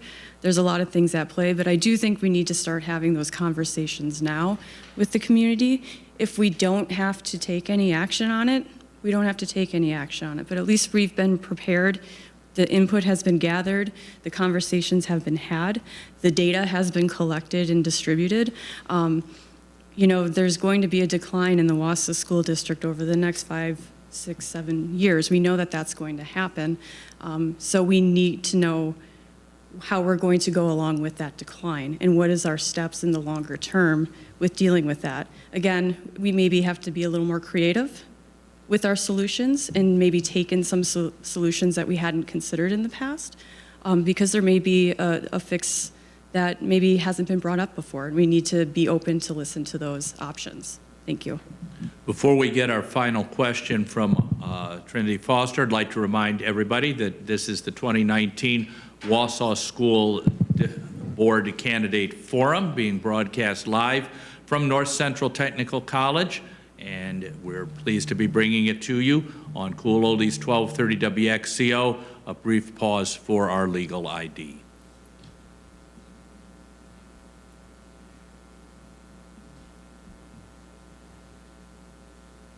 And welcome back to everybody. And I believe we have one last question from Trinity Foster. Most of the people I know are involved in extracurricular activities. It seems like we spend almost as much time fundraising for activities, fees, and booster clubs as we do participating and competing. What are your thoughts on the value of extracurricular activities, and how will you ensure that athletic teams in the school district are getting the funding they need to have safe equipment, uniforms, up-to-date facilities, and the ability to give students with financial barriers the chance to participate? Hi, it's Jane. Well, extracurriculars are invaluable. They're a necessary part of a school career, I believe. How do we maintain their funding? Well, we try our best. We put the resources that we have, and we try and prioritize where they go. It's not easy with everybody coming and saying we need more, but I guess all we can say is we have to keep the fundraising going, and hopefully we'll have more money in our budget and we can help it that way. It's just that the kids find that these extracurricular sports, theater, our future farmers of America, they find those are important, and they're willing to do what they need to do to keep those things running. And our parents have been wonderfully supportive, and we have some businesses in town that have gone above and beyond to help these things keep running. And I hope that they see that these are valuable and continue to help us out. I just want to start by saying extracurricular activities are kind of the lifeblood of high school, and they're crucially important, and we can't have high schools without them. Whilst I know there is lots of fundraising that occurs by students and parents and coaches and directors and conductors and all of the people, I have to plead a little ignorance that I don't know all of the budgets for these. Not been part of any extracurricular budget talks. I'm sure it's a problem. I will work as hard as I possibly can to make sure that they're funded, especially, to make sure that they survive. So I don't have a good solution to it because I don't know the breadth of the problem, other than to say that I very much agree that extracurriculars are vital to the success of a high school, and that we need to do everything possible to keep them going and keep them staffed and keep them supplied. Good question. It's not going to change. I hate to say it. I'll be blunt. 20 years as a head football coach, 17 of those years as a head football coach, I fundraised. That's 20-some years ago. 22 years ago, I went in as assistant principal athletic director at a school of 2,300 students and 32 sports programs. We couldn't support them, not academically. We couldn't take money from the academics to put in the athletics. I'm a big believer in the AAA student. Academic, arts, and athletics. Both in the arts and athletics, there's a lot of fundraising that has to take place. The obligation of the school board is to make sure that you're in a safe environment, safe building, the best technology that can possibly be put in there. We just put together in a 1957 auditorium, we built it into a 21st century theater. We did that with budgeted money out of the Fund 10 balance so that we could take care of another classroom, because the theater is a classroom. Theater is a classroom. Your theater thespians, that's a club. That's athletic-like, everything. But the bottom line is, to keep those going, we need to work with the budget, we need to work with the community, we need to keep these going forward, because the AAA student is probably the most important student. That's being involved in academics, in the arts, and athletics. Again, we want you involved with everything, but we can only put the money in so many places. The building has to be taken care of for your safety and security. Hate to say it, but. Theresa Miles. There's 51 clubs and activities at Wausau West, and there's 40 clubs and activities at Wausau East. That doesn't even take into account what's at our 2 middle schools. And over the years, the extra activities at the elementary schools pretty well been done away with. They get to have a little football jamboree, and they get to have a little volleyball jamboree, and I think they get to have a little wrestling. But the fundraising gets to be crazy. I was the head tennis coach at Wausau West for 12 years. I refused to fundraise. I wasn't going to do that. So every 4 years, it was our turn to get new uniforms, new sweats, new varsity equipment. The JV got the rest. And we just worked with a limited budget. And we didn't have a glamorous outfit. We had great Wausau West t-shirts. And if someone couldn't pay for it, I paid for it, because no kid wants to be different. And the Wausau School District doesn't ask anybody if they can't pay not to participate. They work with them. If they can't pay, we pay. One of the problems is certain groups have control of all the things that make money. And when you're a sport that's not so important, you don't get to use the concession stands at the football games. You don't get to use the concession stands at the basketball games, because your sport's not important.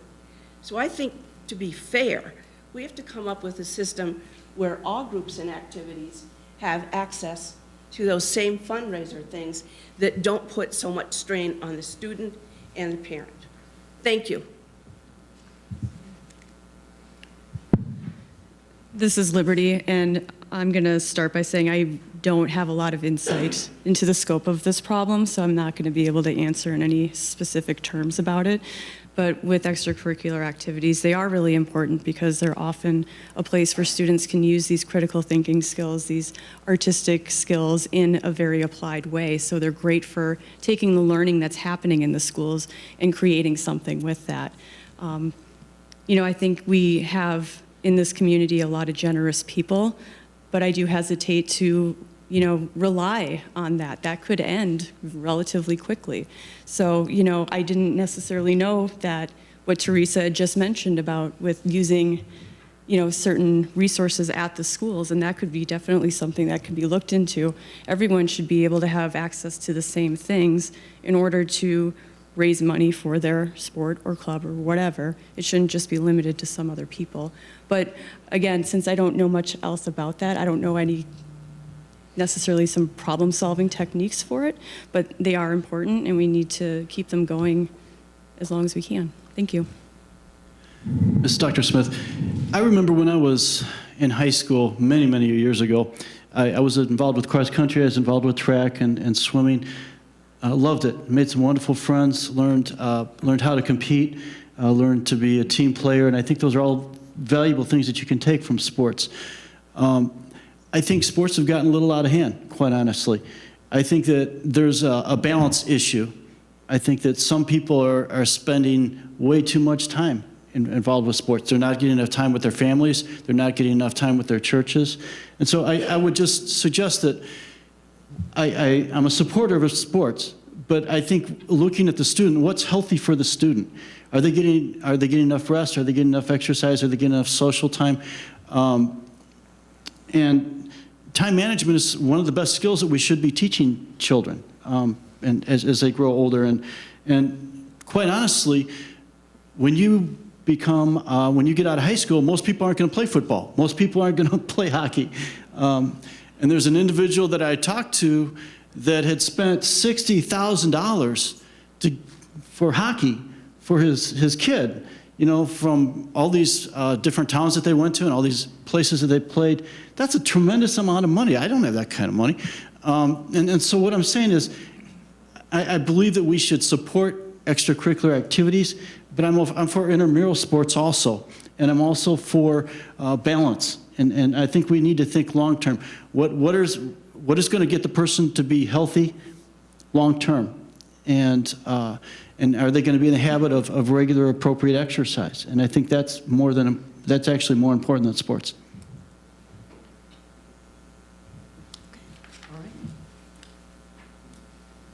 Wonderful. Thank you, girls. I really appreciate it. Great questions.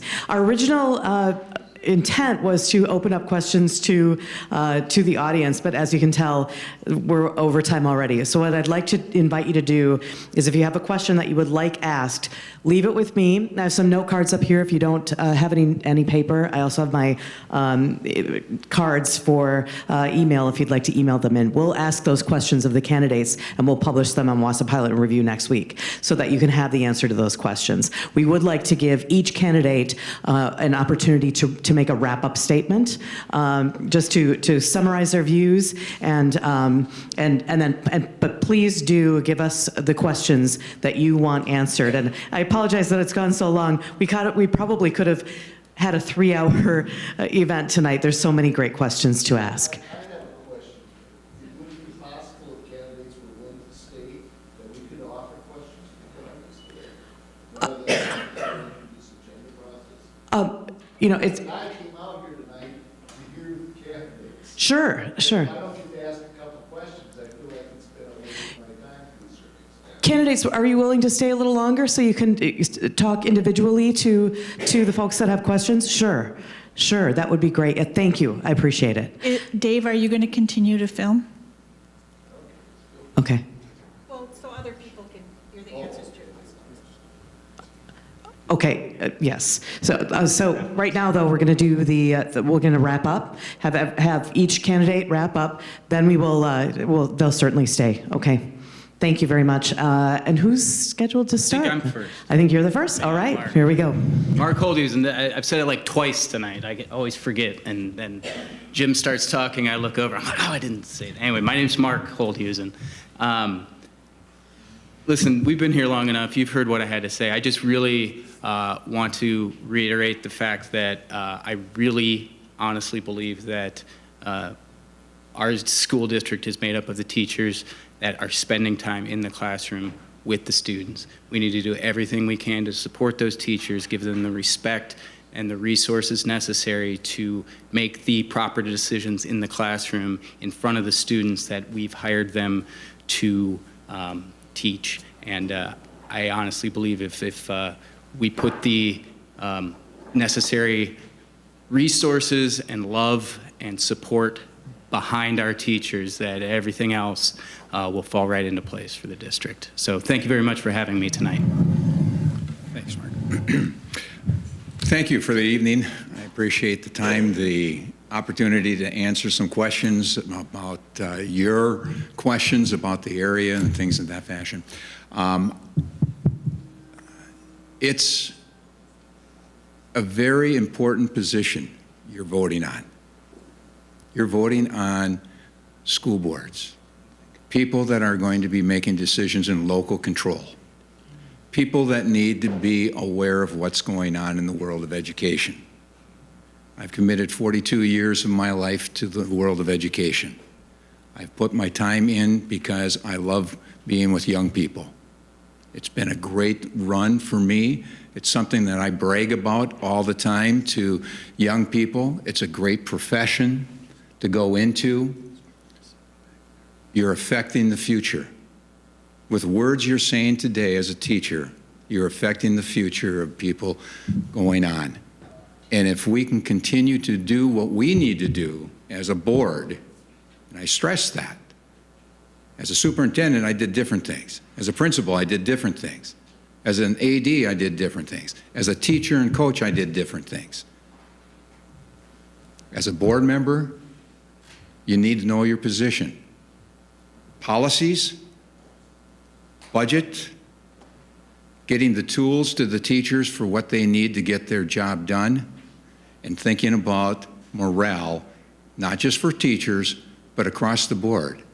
I'm talking about our custodians, our building and grounds people. I'm talking about our kitchen people. Everybody that's involved in the world of education need to be lifted up and respected. And that's what the school board can focus on. That doesn't cost money. That means being at different things, being there, knowing what's going on in our communities, knowing your constituents. Thank you. Before we go to the next candidate, we did just get approval to go a little bit later here, so we will and we will stay on the air for some questions. So our time, yes, our time constraint has been lifted a bit. So if your candidates are willing, we'll gladly take those questions from the audience. So thank you, and I'm sorry about that. We thought we had to be done at a certain time, and we don't. So all right, please go ahead. Thank you. Theresa Miles. Yes, I've been on the board for 9 years. I think I'm a great ambassador for our school district because I know how and why we've been doing the things that we've been doing. And yes, I really treasure our teachers, and they're the reason that we're so successful. And I just want to highlight some of the things that are outstanding in our district. Our school forest, one of the best in the state. Our summer school program is changing every year and addressing the needs. And then all the things that we offer our students. And as a school board member, I pride myself in all the activities and the things that I see our students do. I attend all 6 graduations. I visit the schools, especially the ones that I've been assigned. And I think that that's part of being a good school board member, being out and knowing what is making your school successful. Thank you. This is Liberty, and thank you everyone for coming here tonight. I just want to state that, doing policy work is something that I enjoy. I've done it a lot when I worked in the UW system and shared governance. It's something that I actually sought out to do because it's work that I feel is important and that I enjoy. And the one thing that I do try to keep in mind when thinking about what my role would be on a school board and how I would approach policies is to always keep asking, will this help the success of our students? With every decision that we make, will this help with the success of our students? And if we can keep that as a guiding light, as a guiding goal, we can't go wrong. So thank you for your time, and I'll pass it over to Voigt. Dr. Voigt-Smith, first of all, again, I want to thank you all so very much for coming out. It's an honor to have you here, and I thank you for the caring way that you've engaged your community this way, and I know that there's a lot of leaders here, and I just thank you for being a part of this. My My personal mission is to better serve God, my family, and America through effective leadership and habits to optimally unleash human potential, dignity, freedom, and excellence. That's what I'm about. My personal mission complements the mission of the Wausau School District, which is to advance student learning, achievement, and success. As a board member, I will support Dr. Hiltz, and I will also challenge him. I will be a team player, and I will provide leadership. My vision for Wausau is I want it to be the very best education system in the state. This is not about me. This is about us. This is about our families. This is about our community. This is about our future. This is about America, and this is about freedom. Thank you.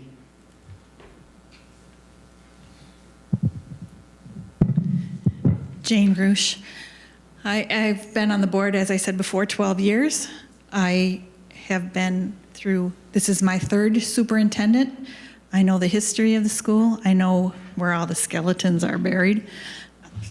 There are none, but just sounded good.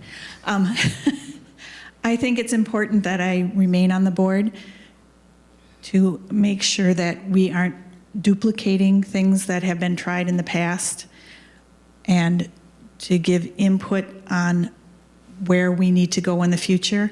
I have invested a lot of time and energy going to trainings, some of which I've paid for out of my own pocket. I have volunteered to be on any committee that comes up. I have, compared to my fellow board members, other than Theresa, given much more time to committees.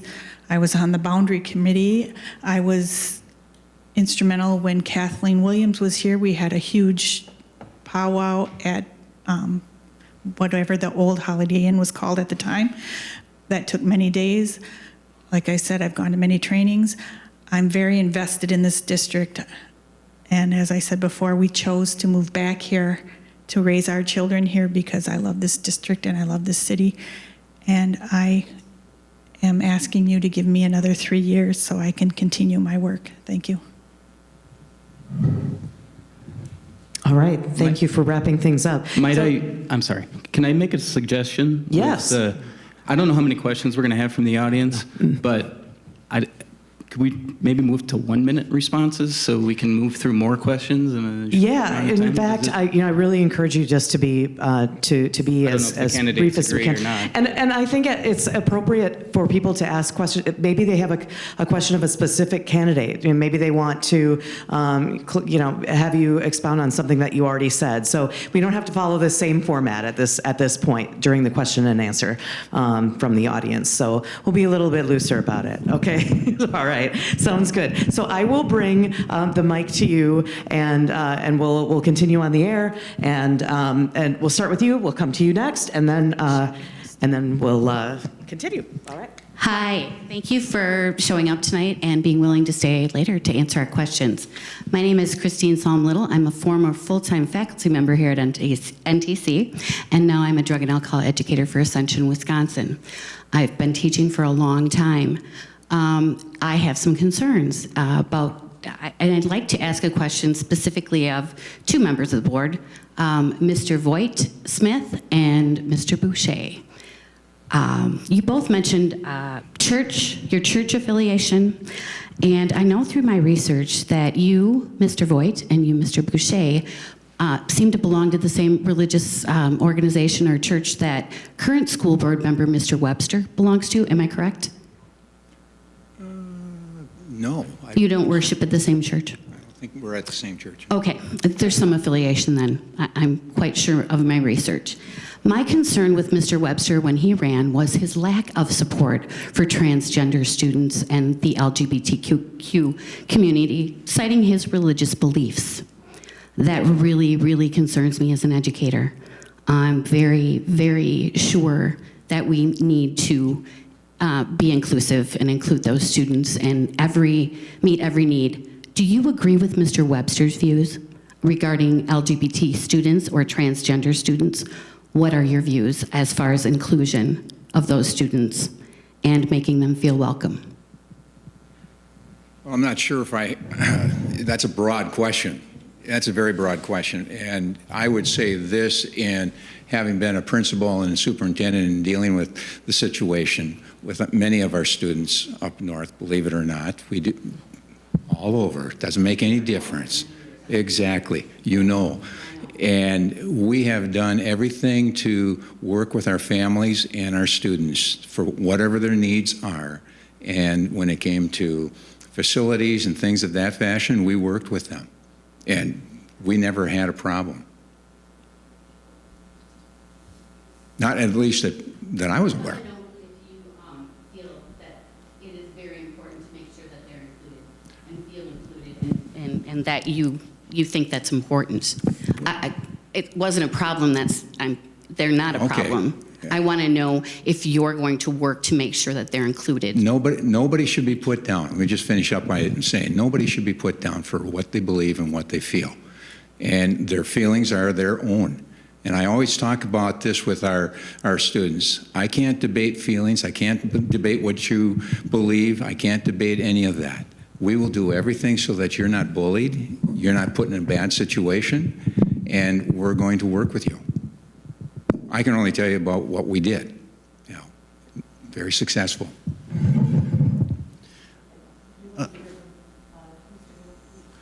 Yeah, thank you. I don't want anybody to be in a hostile work environment. Anybody. I mean, that's students, that's teachers, that's other staff. That's not acceptable to me, to be in a hostile work environment. I think one of the things that's come up in this particular situation, which is in question among some people, is the bathroom issue, okay? And so my biggest concern is safety, okay? And so I have to take into consideration the safety of every student. And so that is something that, you know, I know that some people might not feel comfortable. We may need to make or change or at least talk about, you know, accommodations if that's an issue. If a group of people doesn't feel safe or comfortable, then that's a concern for leadership, no matter who they are. And so what we want to try to do as much as possible is to create win-win environments for everyone so that we can all win, we can all be successful, and you know, we can all have different beliefs but still be students, be Americans, and have diversity. And so that's fine. Thank you. Thank you for the question. Yeah, my name is Tony Brown. I live in Wausau, grew up in Wausau. I've been out of town for quite a few years. I'm back in town. One of the ideas that I ran across in my travels is that the European model with elementary students is usually they go through grades 1, 2, and 3 with one teacher, and then they go through 4, 5, and 6 with 2. So my question to you is, would you support, and I'm not talking about across-the-board change, but an attempt, for example, at one of your lower-performing elementary schools or whichever one, to allow, if the staff were to choose that model, to have a first, second, and third grade class go with one teacher and a fourth, fifth, and sixth grade class to go with 2 teachers, and see if that makes any difference. You spoke about family and relationships. I think that it allows the teacher, especially in the first 3 years, to have an extremely strong relationship with those parents. There's no lack of catch-up time. I mean, they know where they are. When they come back to school, they just keep going. So would you support that if the staff chooses to do that? Theresa, you want to start? Oh, sure. All right. And Go ahead. I'm glad that you prefaced it with, does the staff think this is a good idea? Because you can go to a training or you can hear an idea and you think, wow, this is really the next best thing. But until they think it's a good idea, you're not going to suggest that. And sure, it sounds great. Right away, my mind went to, what about all the kids who are transient, that move every month? It gets hard to build relationships with kids that are always moving. So there's so many factors when you come up with a plan. I think the best thing is let teachers decide what a good plan is, present it to us, show us the data, and show us how they're going to show us the results. Then I think that's a great idea. Does anyone else want to answer that? Okay.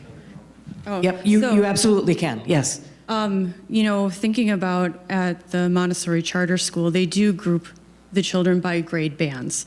You know, so it's not quite the same thing because, you know, it's different teachers in the grades, but they're in a same grade band and oftentimes are working together, you know, with the older children helping guide the younger children. So there's, you know, a similar idea like that out there in the Wausau School District. Now, could that work in other ones? Possibly, but like Theresa was saying, you know, is that something that the staff would feel comfortable doing? What kind of training would they need in order to feel comfortable doing that? And then what sorts of outcomes are we measuring in order to, you know, see if this is effective at all? Let me just make a quick comment about that, because model schools, led by Dr. Daggett, researched that same topic for a long period of time, and there was great success in there. And if I would have been the superintendent of K through 12 instead of just the 9-12, I think I would have strongly suggested it because of the fact of the relationship building that was going on. Matter of fact, at the Lac de Flambeau Elementary School, they are exploring those types of things along with year-round schooling as well, picked up from Sweden and in Europe. Mark would be familiar with the fact that the United States schools underperform on science and math tests to the point where we're ranking 23 out of 25 developed countries.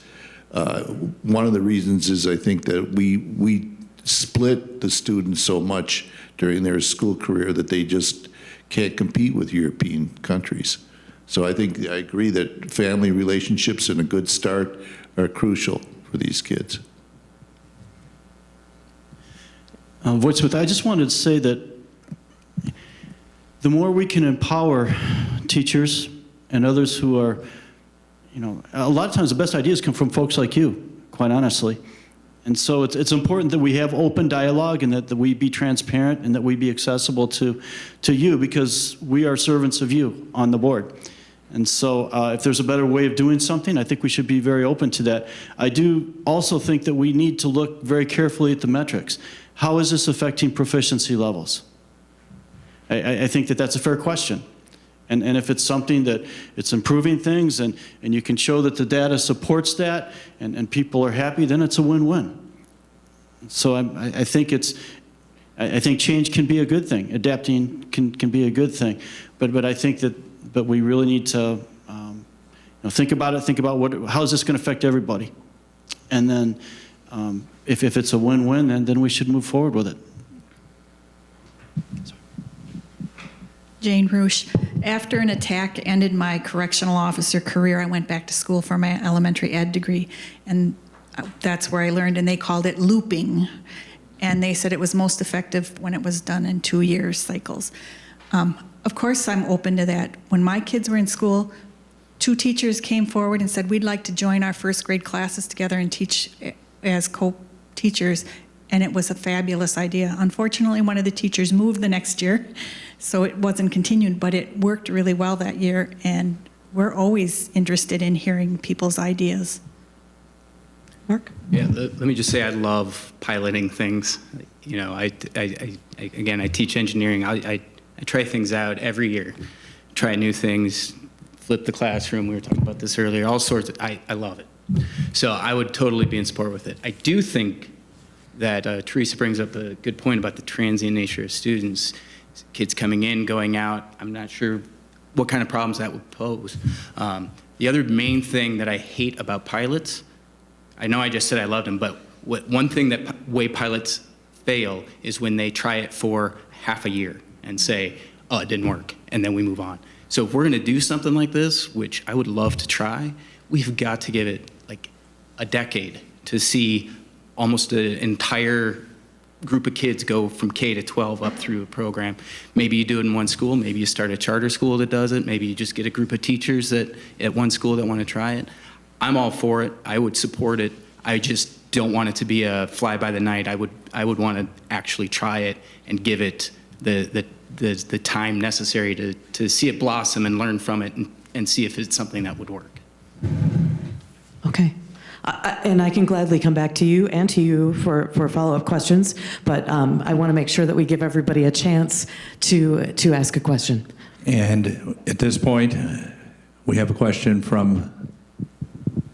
Hi, my name's Jack Hogendijk.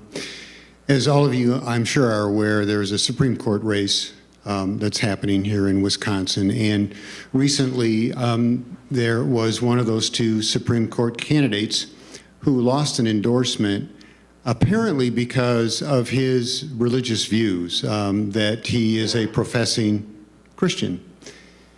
And a question was just asked here of two of the candidates in particular that seemed to suggest that perhaps their beliefs or their decisions as school board members might be colored by their faith. And I guess my question would be for each of you, do you believe that it's possible for someone to serve well on the school board who is perhaps a person of faith, whether that be an evangelical Christian, a Catholic, a Jew, or a Muslim? Are people able to be good school board members as people of faith? That's my question. Thank you. Who'd like to start that out? I will. I do believe that people of faith can be good school board members. Where it becomes a problem is if they create policy that makes students unsafe. That is where it gets problematic. So can they? Absolutely. How they apply it to policy is a totally different story. You cannot have policies that create an unsafe environment for kids, period. Ditto. Anyone else want to answer that question? And I'll just add that I think that you have to remember we're a board of 9. We don't always agree. We respect other people's opinions, but when we come to a decision, it doesn't have to do with what someone's faith is. It's what we decide is best for our students. And then as a good school board member, maybe that's not along your religious lines, but you have to remember to support the policy that the board puts in place. That's what a good school board member does. Thank you. Thank you. Right, Theresa, that was a good answer. Do you need a mic? Sure, thanks. Well, I know that faith is very important to a lot of people, and you know, our nation was founded on principles of faith. I think it's important from a historic standpoint for us to be able to talk about our history. We still have a motto that says, "In God we trust." Now, what's wrong is that we can't tell people that they have to be Christian. If we start doing that, then we have crossed that line. We have gone, and that's inappropriate and that's wrong. But there's nothing wrong with a person having faith. I think that's a beautiful and wonderful thing. And so you don't want to exclude people because they have faith, because in many cases that the values that go with that faith and the beliefs and the synergy and that there's many things that can be offered from a person of faith, and there's clubs that aren't done during the school season or the school time that students can benefit from that are faith-based. I was going to say something. You want me to go first? All right. I don't have a whole lot to say.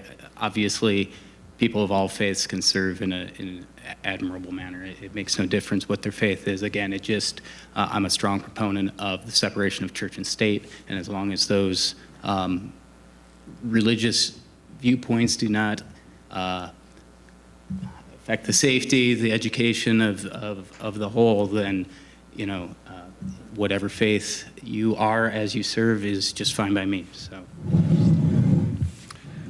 I have to concur with what Theresa stated and Mark stated here. First of all, as I said earlier, board member has to be conscious of policy, budget, and getting the tools to the staff and to the students that they need in order to get the best education possible. That has nothing to do with religion. That has nothing to do with faith. That has everybody working together as a board of 9 we have power at a board meeting. A board member has power at a board meeting. A board member does not have power out in the community singularly. The only power that they have is a vote of 9, and the collective group of 9 is what makes the decision. So that goes back to the other idea that we were talking about as well. So, my comment. Okay, thank you. I did have a suggestion from an audience member that when the question is asked of everyone, if we just go down the line, it just makes it less confusing. So if that's all right with you, we would like to do that. Now we have a question from... And your name and question, sir, is? Kevin Keefe from Wausau. I have a student currently at John Muir, 6th grader. I want to take us back into the classroom, and Shereen, I'm going to go. I'm going to jump against what you just said because I'm most interested in what the incumbents have to say about this. But you all talked about giving the teachers more time to teach, more time in the classroom, give them back their time. One of the things that the school district has done in the past few years has gone to an academy model of continuing education for teachers. And I'm wondering, and again, the incumbents may know more about this, how did you arrive at that kind of model? And can you tell us, do you still support it? The academy model versus traditional continuing education for teachers? Well, I think there's probably people in the audience that don't understand what the academies are, but they're a way to earn credit inside the district without costing you money. And as a questionnaire at the teachers union, they ask a question about that. And here's my answer. It was done by a committee of teachers and administrators. As a board member, I was a participant of the last 2 years. And I listened to every minute detail, and people at the time thought it was a good idea.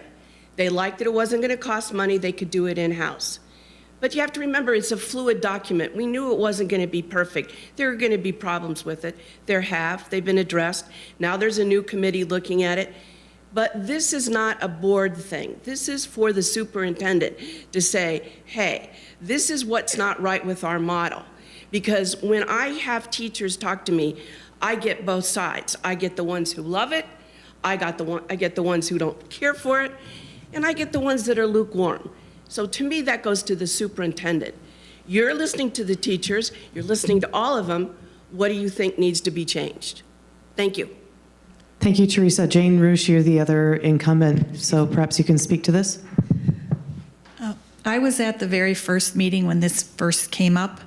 And part of it was that we could fine-tune these academies to what would actually help our teachers, so they're not taking a class that doesn't really relate, but it gives them the credits to get their points. But an important part of that was we were supposed to find an outside funding stream to finance this. It was never funded. I've asked every time it comes up what we're going to do about that, and crickets. I don't like the way this is set up right now. Some teachers, just because of the way their life is structured, they have children, they have parents that they take care of. They cannot get to these academies. And if you don't go to these academies, you don't get the big raises. And then we put a big pile of money into the teachers that are able to do these academies, and everybody else splits what's left, or it goes on the schedule. And I just have definitely fallen out of like with this, and I'm looking forward to some serious changes, because I've asked time and time again, too, have we done anything to see that these academies are actually helping our teachers teach, especially when they got a $14,000 raise because of attending these academies? I have yet to hear, but I'll keep pushing because I hold people accountable. You go first. I'd like to. Since I was in the middle of that in a different district, when Act 10 came around, the baby in the bathwater was thrown out. And consequently, the different district administrators were trying to figure out what they were going to do because they were told by school boards at that time, now we can change. From step in the lane, move to something else. And as we were dealing with this, we were looking all over the state, who has a model? What are we going to do? And it ended up, everybody did whatever they thought they should do at that time. And now, post-Act 10, now we come back and we start looking at other people and we're getting better ideas. I know 4 years ago I looked at the Wausau model and I said, we're not doing that. No way in God's green earth we're doing that. And so we did something that was more applicable for staff members to sign up for yearly and put them on a cycle if they wanted to or if they didn't want to. And it wasn't a lot of duplicity. It was something that was worthwhile for them to go through. And then it became something that they bought into because they helped me. Matter of fact, I went back with a survey and I said, help me on this. I've heard your complaints. I want to change it because I didn't agree with it when we did it. And we came up with something that was a pretty good model, and it's surviving right now. But I think that's going to continue to change. Okay, I know we have another question over here. We have a couple of questions, right? You would grab me. My name is Ashley Hawkers. My son is currently going through grade school at Franklin Elementary. Go Falcons. And my daughter is about to start 3K next year. There's been a lot of discussion about the standard 1950s model of stay-at-home mom, dad who works 9 to 5, 2 kids, and a golden retriever. But that's not really the new norm anymore. It's more 2 working parents or single parents or culturally different families, people who don't necessarily abide by the standard that maybe has been part of the standard for too long. How are you, as either future or continuing board members, going to take a look at that and how you promote relationships between families in the district?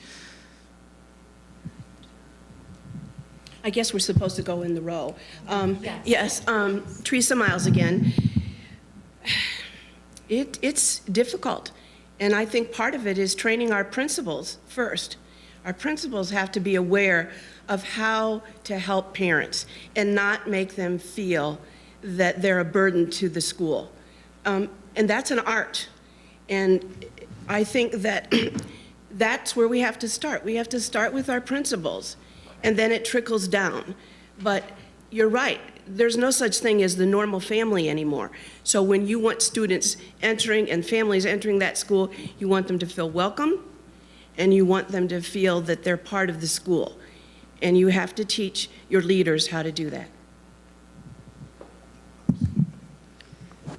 You know, there's always having to look at an issue from different points of view that are not your own. They're not your situation. They're not your circumstance. You know, some of the things that you just kind of brought up were things that I've run into just as, you know, a co-parent, as a divorced parent. You know, I have my son 50% of the time. So when they only send home one document telling me about something and it goes to his dad, I'm kind of left out of the loop on that one, you know? Or even just things with like the pay PAMs with the lunch accounts, only one adult can be on that account. So what if you have a parent who has a restraining order against them in the family, but they're the ones who made an account to put money on a child's lunch account? I mean, I'm in a good position. You know, me and my ex-husband, I have my information on his account because I trust him. That's not the case with everybody. You know, so there's little things like that that can make you feel like you're out of the loop, like you can't get your kid to the school that you want him to go to because they won't pick him up on a half schedule. That's what happened a couple years ago when I asked about it, and they said, no, we can't pick him up from 2 different places on alternating schedules.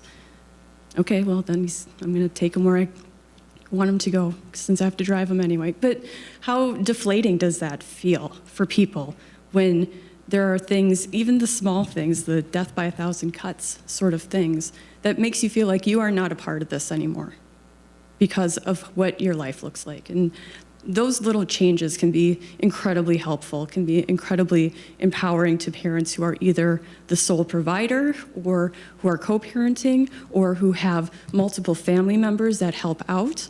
You know, we need to make sure that we keep those viewpoints in mind when we're creating these contracts, agreements, policies.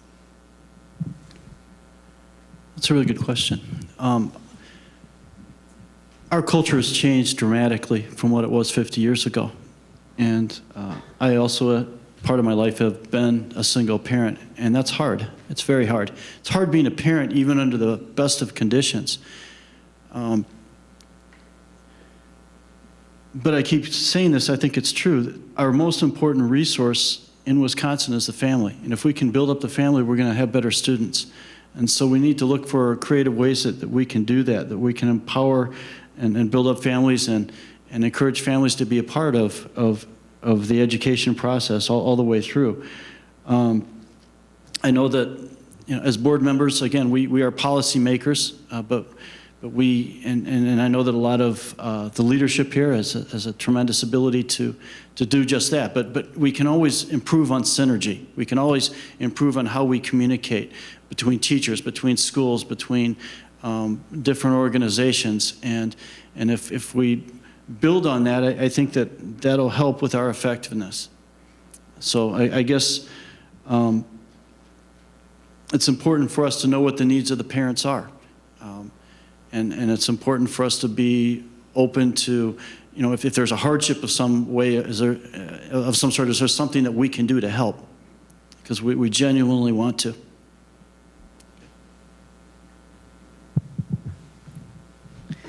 Jane, Rusch, I think we just have to let our staff know and be supportive of families no matter what they look like and who they contain.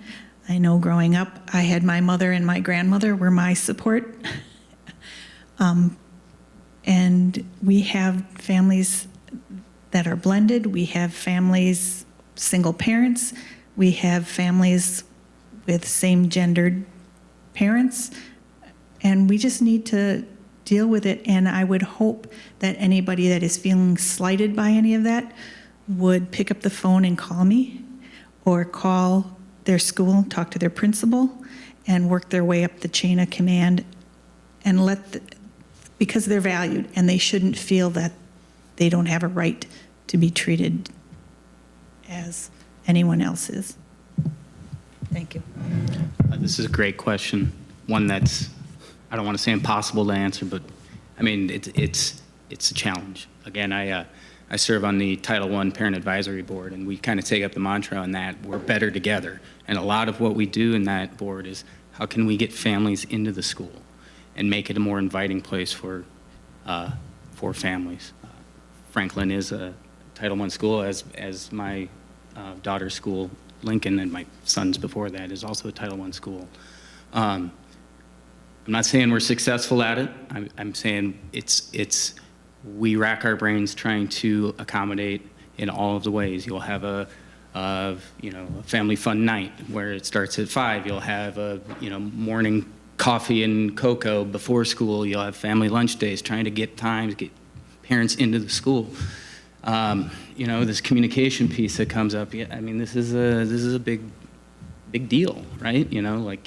I assume my wife got the information. Oh, I was supposed to get that info. Oh, I deleted that email, I didn't listen to that message. I haven't checked my voicemail in 2 years. They left me a message. What are you talking about? So I get it. I wish I had an answer for it.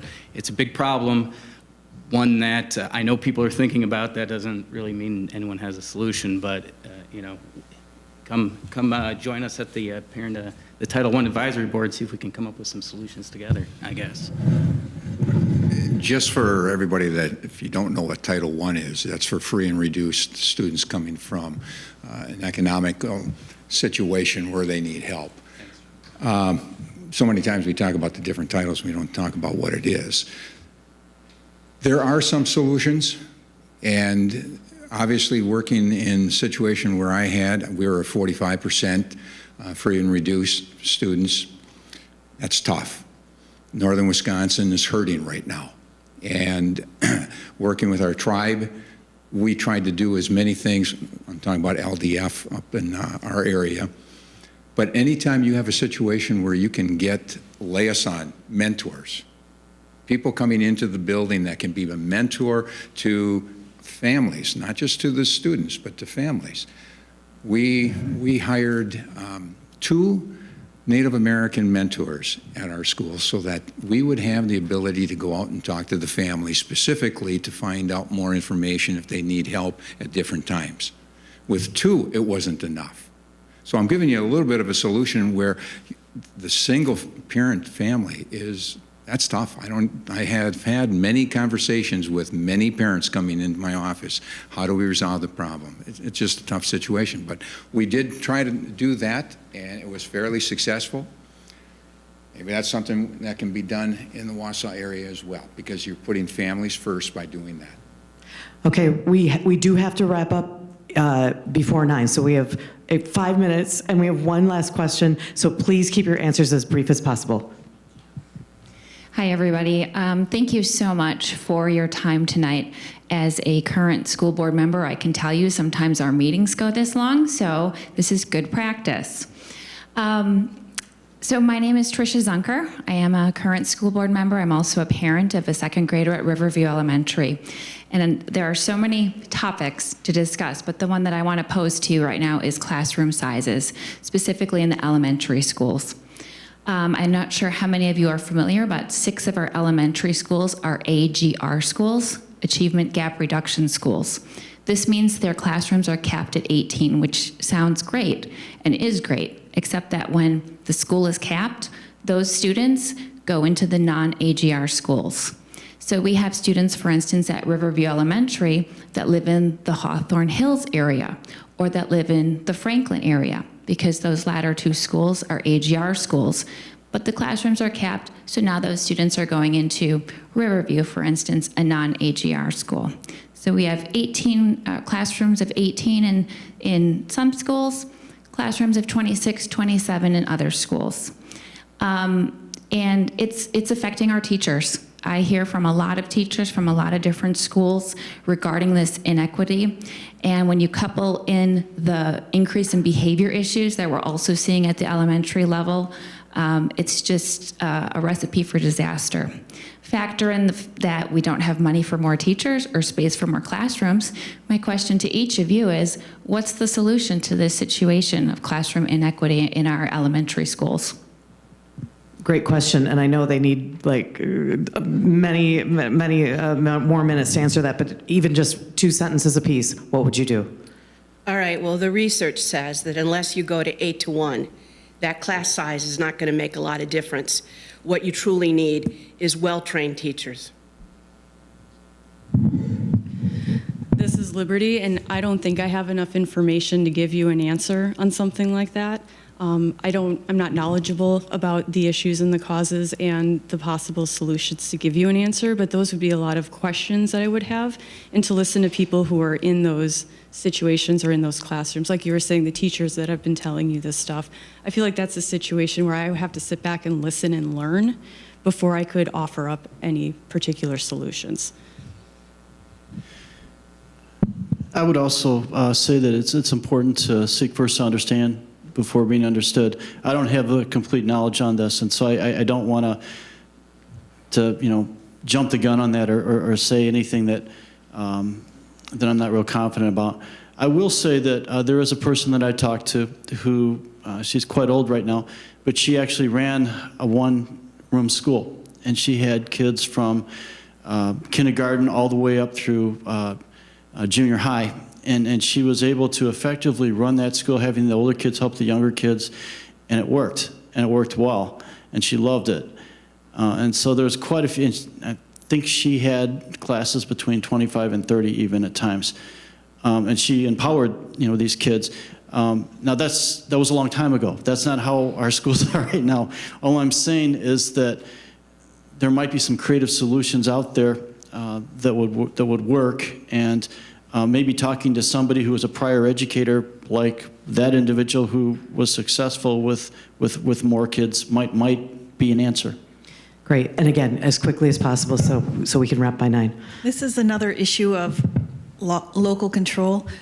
The dollars that come in to fund those classrooms limit them at 18. Now, if we could have a little flexibility and local control in that, where we could put an extra kid or two in there, it would make more sense to me. But that's where I spoke before about the board using its power as a group to ask for more local control. Yeah, I was going to say what she said. I remember back when the referendum went through 4 years ago or whatever it was, that they looked at taking that away, that federal money, and it was actually going to cost the district more if they raised the class sizes, because then they would lose the money that comes in from the federal government on that. So there's that aspect to the problem as well, not to take up any more time. Quick, I heard what Ms. Miles said. Bottom line is professionally develop. I mean, if that's the situation, hire well, professionally develop, and evaluate the situation. Again, it goes back to what Jane just said as well. Bottom line is, you're dealing with that problem, and we're going to have to deal with that problem. What's the best solution? I don't have an answer for that one. On behalf of WXCO Radio and Wausau Pilot and Review, we want to thank each of the candidates for coming. What we are going to be doing on Hometown Morning, my shameless plug, we will be having each school board member starting Monday 25 March through Monday 1 April getting an interview between 7:15 and 7:30 morning line, we hope every day, so you will be able to hear more from the candidates. Again, thank you, candidates. Shereen, thank you. Thank you all. Thank you all for staying. All of you here who have come, thank you as well. To North Central Technical College, and I bid you all a good evening.